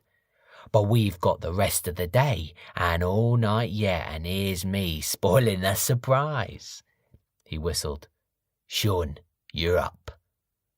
The only thing that stopped Robbie from outright shaking with fear and not falling to his knees to beg for his life was the thought that Isla was watching him. There was still a part of Robbie that was glad Isla was not getting involved, and the men seemed to have forgotten about her entirely. But as his muscular opponent, Sean, advanced towards him, Robbie's mind found a single focus. The aches and bruises from the previous beating, as well as the first blow to his head, were not content to just lurk quietly in the background, but were making their presence felt to Robbie. He felt as if one well-directed blow to his head or spine might just shatter him completely, and his new opponent looked dangerous enough to be able to deliver that strike. Walking forward with slow, measured strides, his opponent was a handsome man of a square, brutal granite sort. A few tentative lunges of the arm and a loose-limbed shuffle on the balls of his feet indicated a trained fighter. Not for the first time, Robbie wished Ivor had been able to teach him some moves with his feet to keep the man out of reach. Robbie found he could not back away any further without cornering himself, so stood his ground. 3 feet away from Robbie, the man, Sean, stopped, his guard down. He was inviting Robbie to take a swing at him, but Robbie was not going to start this bout. The first flurry of blows landed so hard and fast that Robbie was left gasping. He had managed to return a solid jab into the man's face, but had received at least 3 direct hits in exchange. Ducking beneath the man's swinging arm, Robbie backed away towards the other end of the garage, leaving a breadcrumb trail of dripping blood. Suddenly, Robbie was staggering to the floor, all his senses muffled. His opponent was too far away to have hit him, but one of the middle-aged spectators had punched Robbie in the back of the head just to remind him that this was never going to be a fair fight, and having a chance, let alone a hope, was a fool's dream. Hauling him up off the floor, Sean slammed Robbie against the old Mercedes twice, 3 times, and then went to work on hammering his abdomen, his sides, his head. It was all Robbie could do to bring in his elbows and use his fists as shields for his face, but his muscles were paying a heavy toll. Remembering how Ivor had defeated Sergei, Robbie moved in close to his opponent so that the fighter could not deliver the full force of his punches. Robbie then held one of Sean's arms against his own ribs and jammed his head beneath the fighter's chin. The man called Sean was frustrated that he could land nothing punishing, but, using his immense strength, he bodily lifted Robbie up off the floor and once again slammed him against the side of the old Mercedes. Even through the disorientation, the pain and the muzzy sensation from his senses, Robbie still had the nerve to recognize an instant of good fortune when it came. As the fighter Sean readied himself for a knockout blow, Robbie guessed rather than saw it coming and ducked his head to one side. His opponent's punch only dented the wing of the jacked-up Mercedes, although Sean was gasping in pain as he examined his sliced-open knuckles. Robbie scooted beneath the car. As his opponent ducked, his head to follow, there was a hiss, a groaning of metal, and then the hydraulics of the lift failed. The Mercedes crashed down onto Sean's legs, trapping him, screaming beneath the vehicle. Parry's men appeared bewildered. After a few moments of Sean's yells and pleas for help, some went to lift off the car from the fighter. Many of the men seemed outraged at such tactics, but were confused how Robbie had caused the crash. Eventually, Tattooed Forearms spoke up. "Shut up, the lot of ya." "So she's in here with us too, is she? The girlfriend? Hiding under that coward coat, is she?" Tattooed Forearms addressed the empty space on both sides of the garage. "Don't worry, darling. We'll have fun with you too. Wait your turn." "Oh, don't worry, son. We won't make her fight." "Well, unless she puts up a fight." Robbie was too damaged to be outraged at the threat. Blearily, Robbie watched as Parry's scowling, swarthy bodyguard entered the arena of the garages. Unlike Robbie's other opponents, he unfolded a blade-locking knife. Robbie fumbled for a tool from the workbench, knocking several to the floor. Tattooed Forearms pulled out a pistol and motioned Robbie away from the tools. "No, son. No weapon for you. You've just used a car to take out Sean. You and your woman are doing well. 3-0, ain't it? 5 if we include the 2 morons we set to guard this place. Let's up the ante, shall we?" Before Robbie had even removed his eyes from the gun, Parry's bodyguard rushed him and floored Robbie with a rabbit punch. It was in that moment that Isla's gas canister exploded. Chaos erupted in the garages.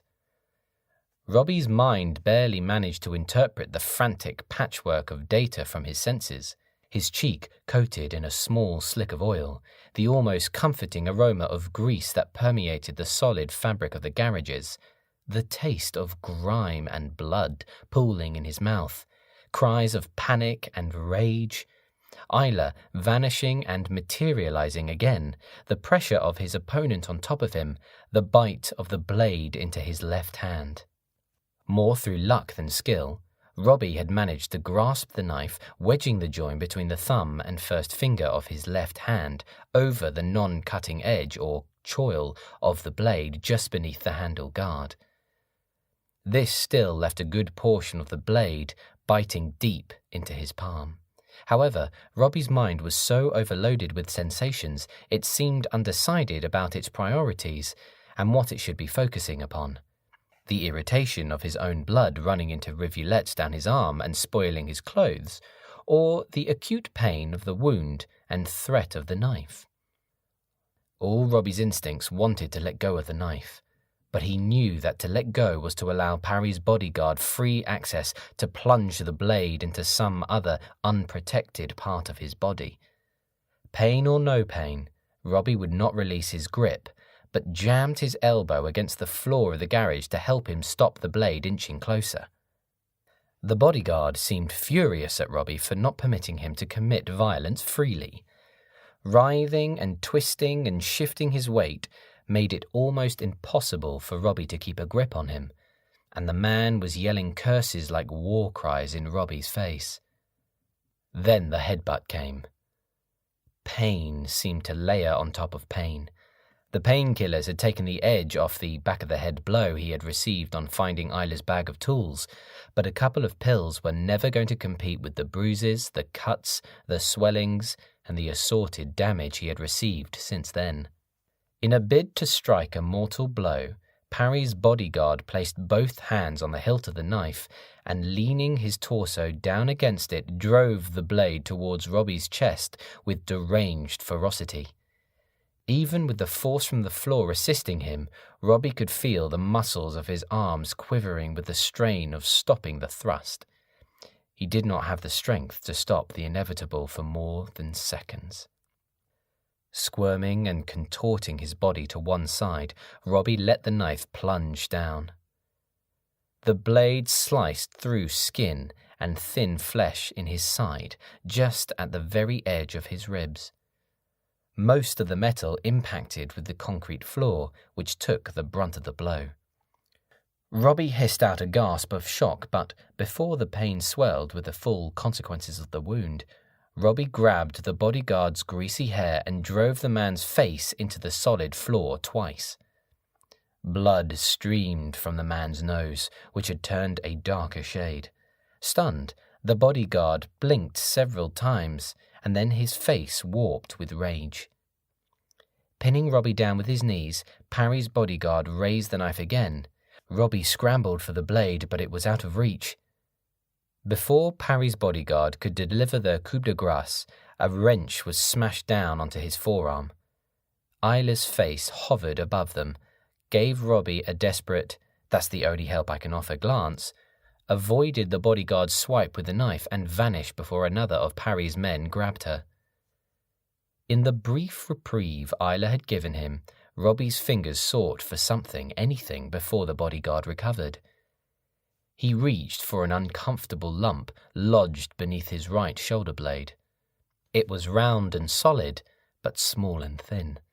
A sorry weapon, but at least it was something. As the bodyguard lifted the knife for a second, more accurate attempt at a kill wound, Robbie lunged at his opponent's face with the thin, rounded weapon in his hand. His first blow feebly collided with a man's face, but was more an irritation than a strike. When Robbie brought his hand back, his second impact only connected with the neck of Parry's bodyguard, and the weapon was wrenched from Robbie's hands as if caught fast on something. Rather than capitalizing on his advantage, the bodyguard looked confused. The struggle between him and Robbie ceased instantly. With tentative, shaking fingers, the bodyguard sought the side of his neck. Something was protruding from it. Only then did Robbie realize that the thin, rounded object he had thought an ineffectual weapon had been the handle of a screwdriver, and its blade had penetrated deep into the bodyguard's neck. Parry's bodyguard was shaking his head. He looked as if he was having trouble swallowing. Dropping his own knife, the man wrenched out the screwdriver and then tried to stem the flow of blood from his neck wound with his fingers. He fell forward onto Robbie, their faces only inches from each other. There was something the man seemed to be trying to say, but the blood was gushing out of the neck wound with horrific rapidity, dousing Robbie in a hot, sticky curtain of gore. In horror, Robbie tried to apply pressure to the bodyguard's wound with his own palm. Childlike whimperings were issuing from the man's throat. When Robbie looked into the young man's eyes, he could see tears and an urgent, pleading expression. "No, no, no!" Robbie was crying out loud. Even if Parry's bodyguard had meant to kill him, Robbie had not intended to do the same to this man. But within seconds, some distant quality flooded the man's eyes. The breathing faltered. The body flinched several times, a mechanical-sounding noise emitted from the throat, and the man stopped moving. Don't. Robbie still applied pressure to the dead man's wound and looked around the garage for help. Nothing made sense. As if his guilt had conjured him from Robbie's conscience, Ivor was in the garages, loping across the floor in his hands, as well as Sergei, Madame Soon's huge Mongolian bodyguard. Tattooed forearms tried to fire the pistol, but Ivor disarmed him before a shot could be fired. Then the older man's legs buckled onto the concrete floor and the rest of his body soon followed. Meanwhile, Sergei was laying waste to 3 men with just one immense punch and a crushing bear hug. And Isla? Robbie sought Isla. About 20 yards from Robbie, Isla was lying on the floor in the corner of the garage, her form half hidden, half exposed, as one of Parry's younger henchmen tried to crawl on top of her. But Isla had drawn her knee up and was kicking her attacker in the face, in his midriff and lower. She hardly needed Ivor to dispatch the young henchman into unconsciousness. Suddenly, Grandma Gwen was embracing him. Robbie did not return the hug as he dared not remove his palm from the neck of his pale opponent. Robbie's own pain was just an abstract idea, something he would get around to later. Pain was not the issue. It was life that was the issue. And life was so much more than the frail engine of a pulse or the delicate departure of energy from the eyes. As Robbie had seen in Parry's bodyguard, he did not even know the man's name. Life could be rampant one moment and spent the next. "Please help him," Robbie asked. "Please?" His grandmother glanced over at Ivor, who was checking Parry's bodyguard. He stopped his examination and stared back at Gwen without making a gesture.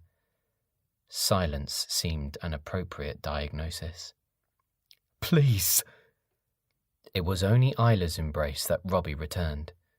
The hug itself was a mutual plea not to separate from each other again. But even Isla's arms could not console him over the killing he had committed. Even then, he murmured into her brown hair over and over again, "Please, please, please."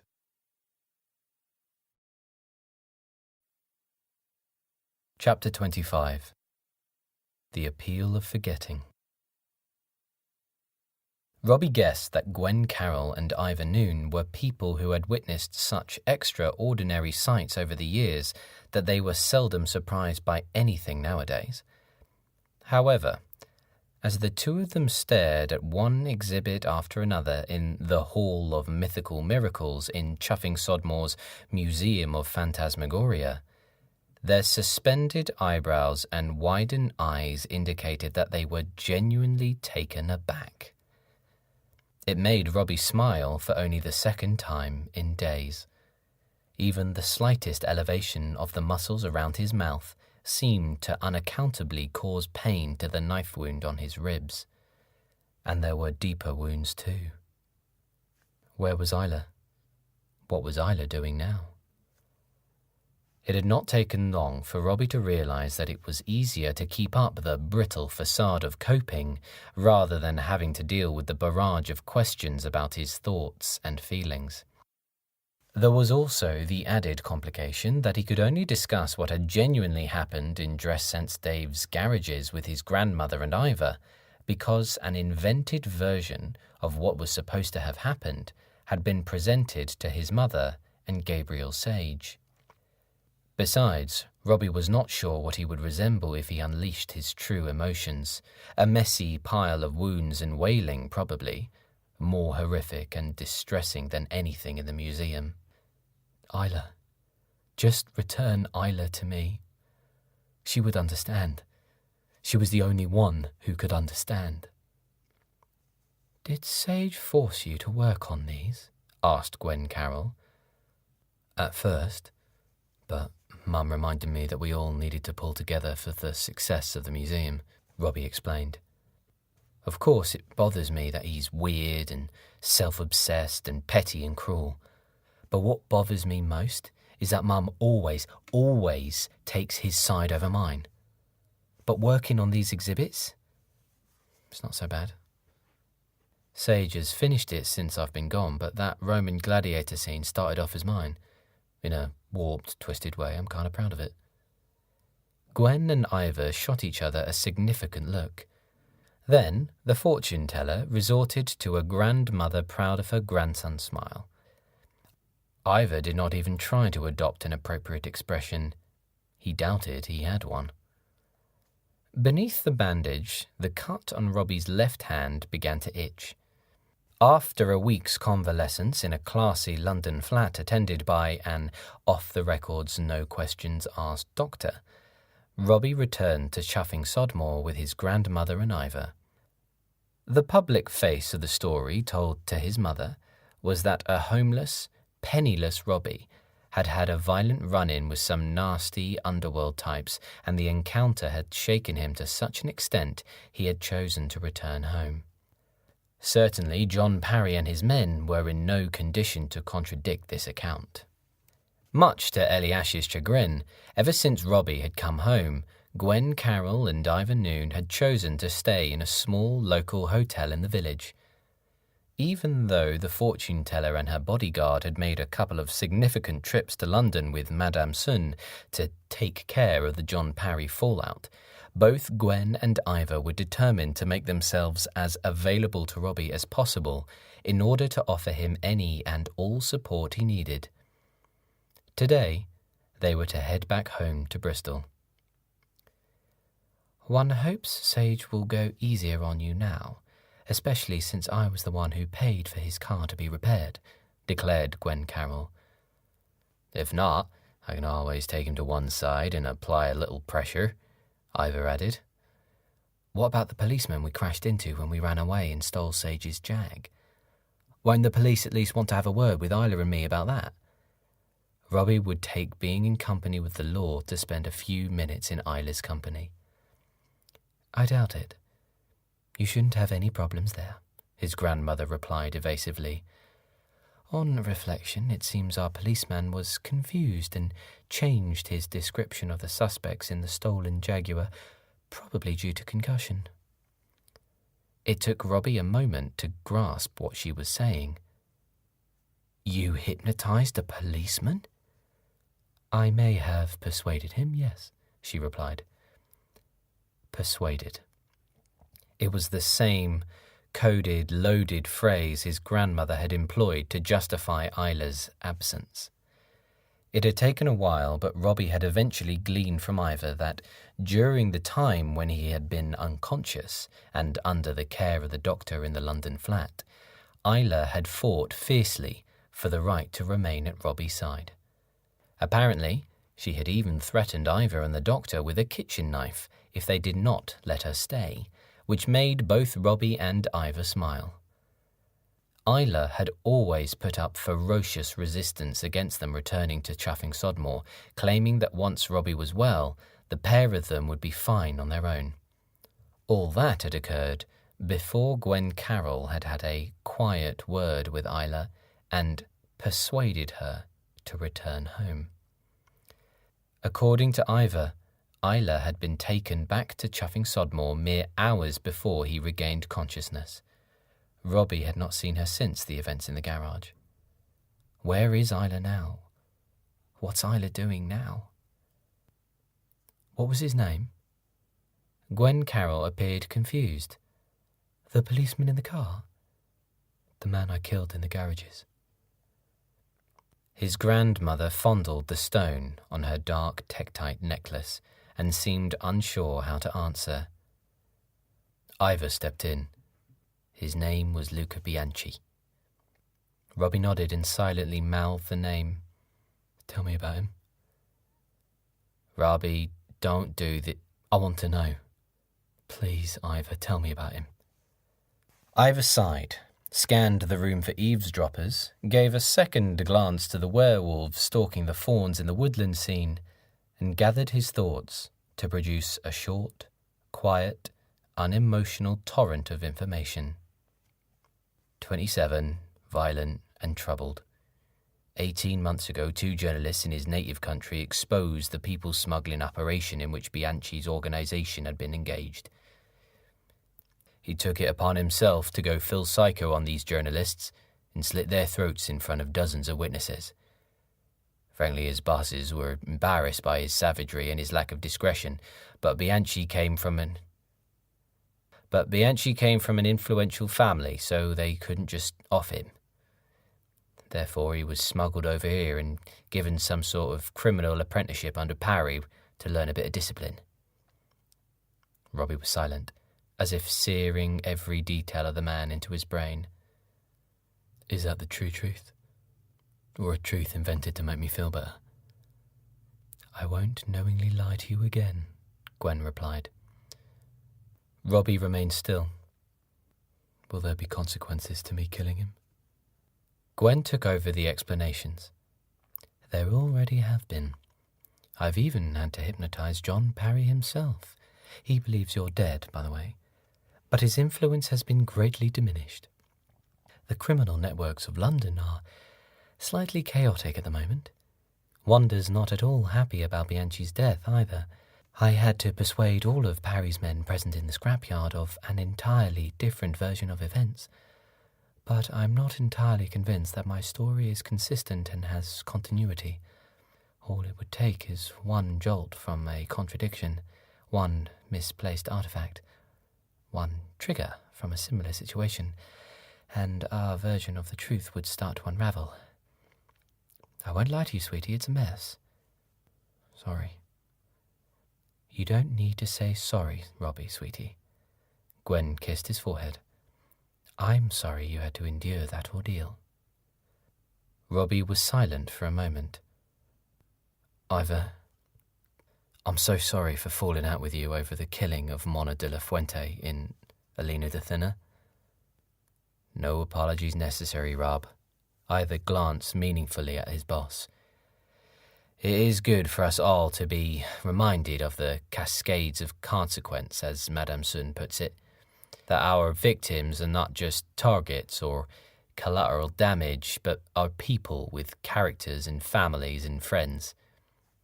It was healthy for me to be reminded of that, although Mona de la Fuente's death does not keep me up at night.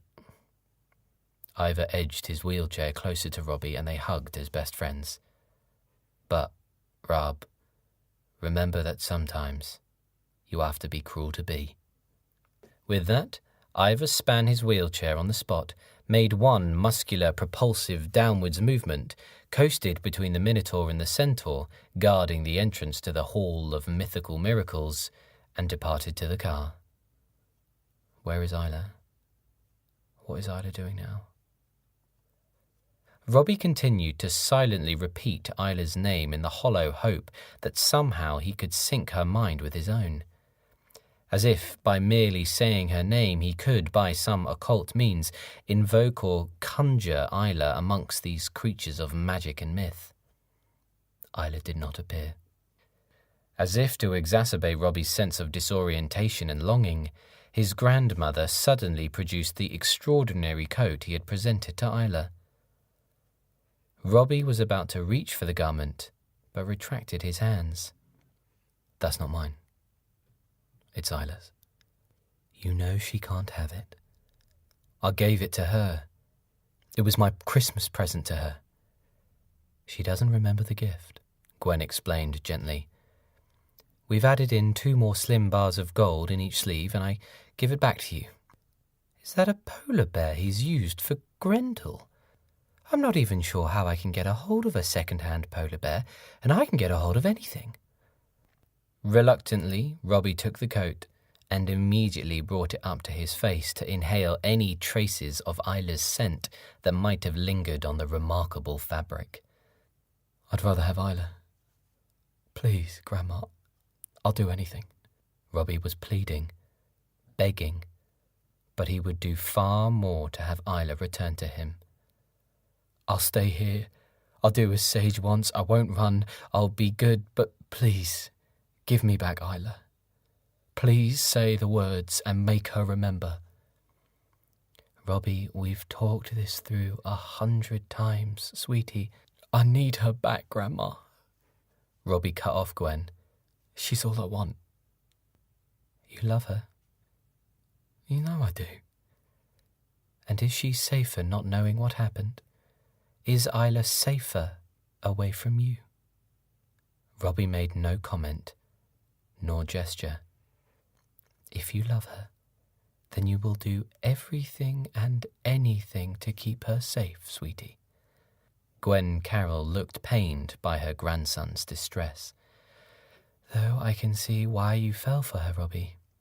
She is an extraordinary and resourceful young woman.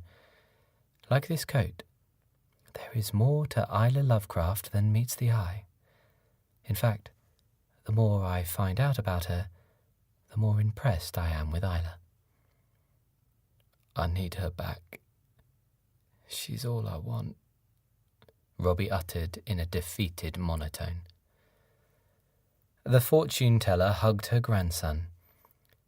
I won't say the words, Robbie, though it pains me to see you this way. Oh, Robbie, a broken heart after a first love is one hurt from which no family can protect its child. She paused and decided upon a new tack. I understand there's not much else for you here.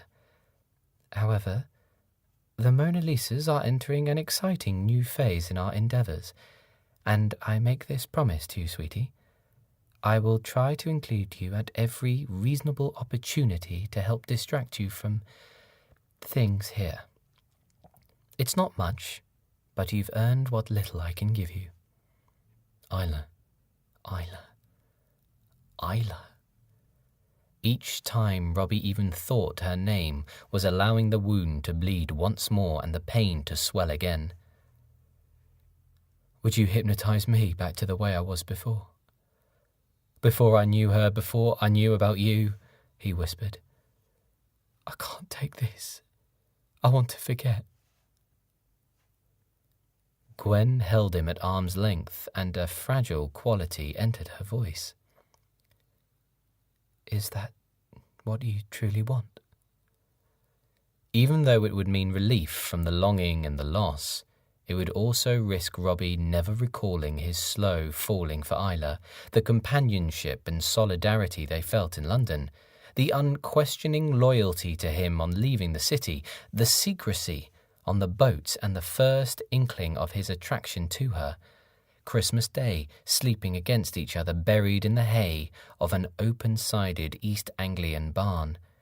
The electric jolt of witnessing her washing half-naked, cooking camping stove meals for her in a doomed house on the edge of the North Sea, her bravery in saving him from the collapsing wreckage of a storm-ravaged house, making love together for the first time, the days of hazy, exhausted joy in the cold bungalow on the edge of the world with only each other and Eliza, Marsh and Bertie for company. These experiences had become the architecture upon which the rest of his personality was now built. Was it worth risking them? Losing them? "Is that what you really want?" the fortune-teller asked again. "To forget?" Robbie shook his head ever so slightly. If he endured the ache now, at least there was a chance he could get Isla back. If he chose to forget, their lives would diverge forever. And Robbie would not surrender those memories with Isla for 1,000,000 gold bars. "No one is supposed to see the museum until all the work is complete," Gabriel Sage complained loudly as he walked into the deconsecrated church, arm in arm with the now very pregnant Ellie Ash. "Oh, I think we'll call this a private invitation viewing, shall we, Gabriel?" returned Gwen Carroll. "Seeing as it's my money that has paid for much of this, I feel we're entitled." "It's not your money, Mother. It's my money." Ellie Ash bridled at the comment and placed a covetous arm around her son. "Unless it comes with conditions like everything else you've ever given me. Where were you anyway? We went down to the hotel to meet you and Ivor." "We must have passed each other," declared Gwen Carroll. "In a village with only one main street?" Gwen chose to ignore the implication. "Besides, I wanted a quiet word with Robbie and to return his repaired coat." "It seems that Robert leaves a lot of damage that needs repairing behind him. Well, the past is the past, and my Jaguar is restored," said Gabriel Sage magnanimously, twisting the curled ends of his moustache and then making a sweeping gesture with his arm. "Now that you're here, Mrs. Carroll, what are your thoughts on our future?" "I've travelled a great deal of the world, Gabriel, and I can certainly say that what you have done here is singular, unique," declared Gwen Carroll with unconvincing eyes and a subtle edge to her voice. "One of a kind with no chance of any competition." Sage seemed pleased with the response and made a shallow bow. As he expected, Robbie felt his mother take his arm. It was an action she had adopted more frequently since he had returned, not just for the contact with her son, but as if she was unconsciously stopping him from fleeing again. "Are you all right, Robbie?" "I'm fine, Mum," he replied, assuming his stoic, coping face. It was the expression she wanted to see from him, and therefore it was what she chose to see. Ellie smiled, and Robbie settled on a coping conversation point to maintain his mother's sense of relief. "I really like what Gabriel has done to the gladiators." The conversational deflection worked. Immediately, Gabriel Sage started celebrating his efforts in the gladiators exhibit, until Gwen Carroll made a point of interrupting him to take her leave. As Robbie walked out into the village square with his grandmother, his breath lodged in his throat when he caught sight of Isla Lovecraft. It took all his willpower not to rush forward and hug her in an instinctive embrace that would need industrial equipment to be broken. Isla was hanging around with the 4 kids who had confronted her in the playground all those months ago, although the 2 other girls, tall, spoilt, upturned nose and downwards turned mouth, seemed slightly excluded, with Isla favouring the company of the two boys. All conversation between the five of them stopped when they spotted Robbie. Isla became sculpture, frozen, staring back at him, but she was still stood at such a distance that Robbie could not decipher her expression. Gwen Carroll followed his gaze and then squeezed her grandson's hand. Eventually, Robbie ripped his gaze from Isla, a beseeching expression directed at his grandmother. But Gwen gently, sadly shook her head and hugged Robbie goodbye in a one-sided embrace. "We shall see each other soon, sweetie." Robbie watched impassively as his Grandma Gwen, the woman who seemed to be ruining his life, departed in the expensive car driven by Ivor Noon. Pretending to follow the car with his gaze as it disappeared into the distance, Robbie was actually waiting to see what Isla's reaction might be. There were mocking jeers and calls towards him from the group, but without even glancing in their direction, Robbie was certain that Isla's voice was not amongst them. If she had been insulting him, he would not have cared anyway, as Robbie was desperate for any attention from Isla, preferably good, but he would greedily take bad too. Anything but her indifference to him. "Come on, Isla, leave that loser alone to his stuffed toys," cried out Ed, the smug boy with the high-maintenance hair. And there she was, fearlessly striding across the square towards him. Robbie dared to hope that Isla might sprint forward to kiss him, hug him, hold his hand, to make any kind of contact with him at all. But Isla stopped several feet short. For several seconds, both their expressions were inscrutable, but Robbie detected something subtly different about Isla that he could not account for at first. She was wearing makeup. Only the briefest of touches around the eyes, but it seemed so out of character for her that Robbie found it shocking. He would have given anything to trade the groomed girl before him for the straggly-haired, oil-smeared woman he had known in the previous weeks. "How are you, Isla?" "Like you care." The venom in her delivery wrong-footed Robbie for a moment. "I do care." "You abandoned me." There was a wild, mocking aggression in Isla's expression. "You left me to fend for myself against a bunch of thugs, but now you care how I am?" Clearly, the fortune-teller had decided it was not enough that she had overwritten Isla's memories to keep the two of them separated. Gwen Carroll had decided to sour Isla's relationship with Robbie into something bitter too, with a whole different version of events in the garages in which he had behaved dishonourably. "I know it might seem that way to you, but I really didn't, Isla." "Edited your memories, have you?" she taunted. "Made up a version in which you don't appear to be a cowardly weasel?" "But I know what you are." She made a point of looking him up and down. "God, what did I ever see in you?" Robbie was shaking with frustration. At that moment, he hated his grandmother as he had never hated anyone before. "Someday, we'll meet up and you'll remember what you saw in me. Someday we'll meet up and you'll see the truth." She dismissed this suggestion with a contemptuous blast of air through her lips. "Yeah, you wish." Isla turned her back on Robbie and ran to catch up with her new friends. Something that seemed to be a complex, turbulent concoction of rage, grief, love, longing, desperation seethed up inside Robbie and then subsided. He sagged down onto the base of the statue of the soldier and watched Isla slip away from him until she was out of sight. "I wish," he replied, long after anyone was around to hear him. A dithering sun ghosted between the rank of clouds. indecisively drenching the landscape with a shifting, ominous light. Cold, late winter winds lashed across the moors, like the frozen breath of a god of violence, causing corners of the village to wail and sigh as if in pain. An hour or so later, Robbie still remained in his spot at the foot of the statue.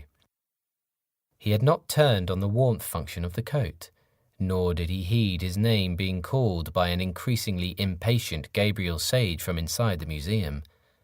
For the moment, Robbie was numb to the elements and to all human needs and to all human contact. More than ever, Robbie identified with the statue of the soldier, frozen, fixed, solitary, lost. Robbie flipped up the hood of the coat and fumbled for a hidden button on the sleeve. In an instant, the only remnant of him was a slight distortion of the air around the foot of the statue, but nobody noticed. Passers-by came and went without observing any trace of him.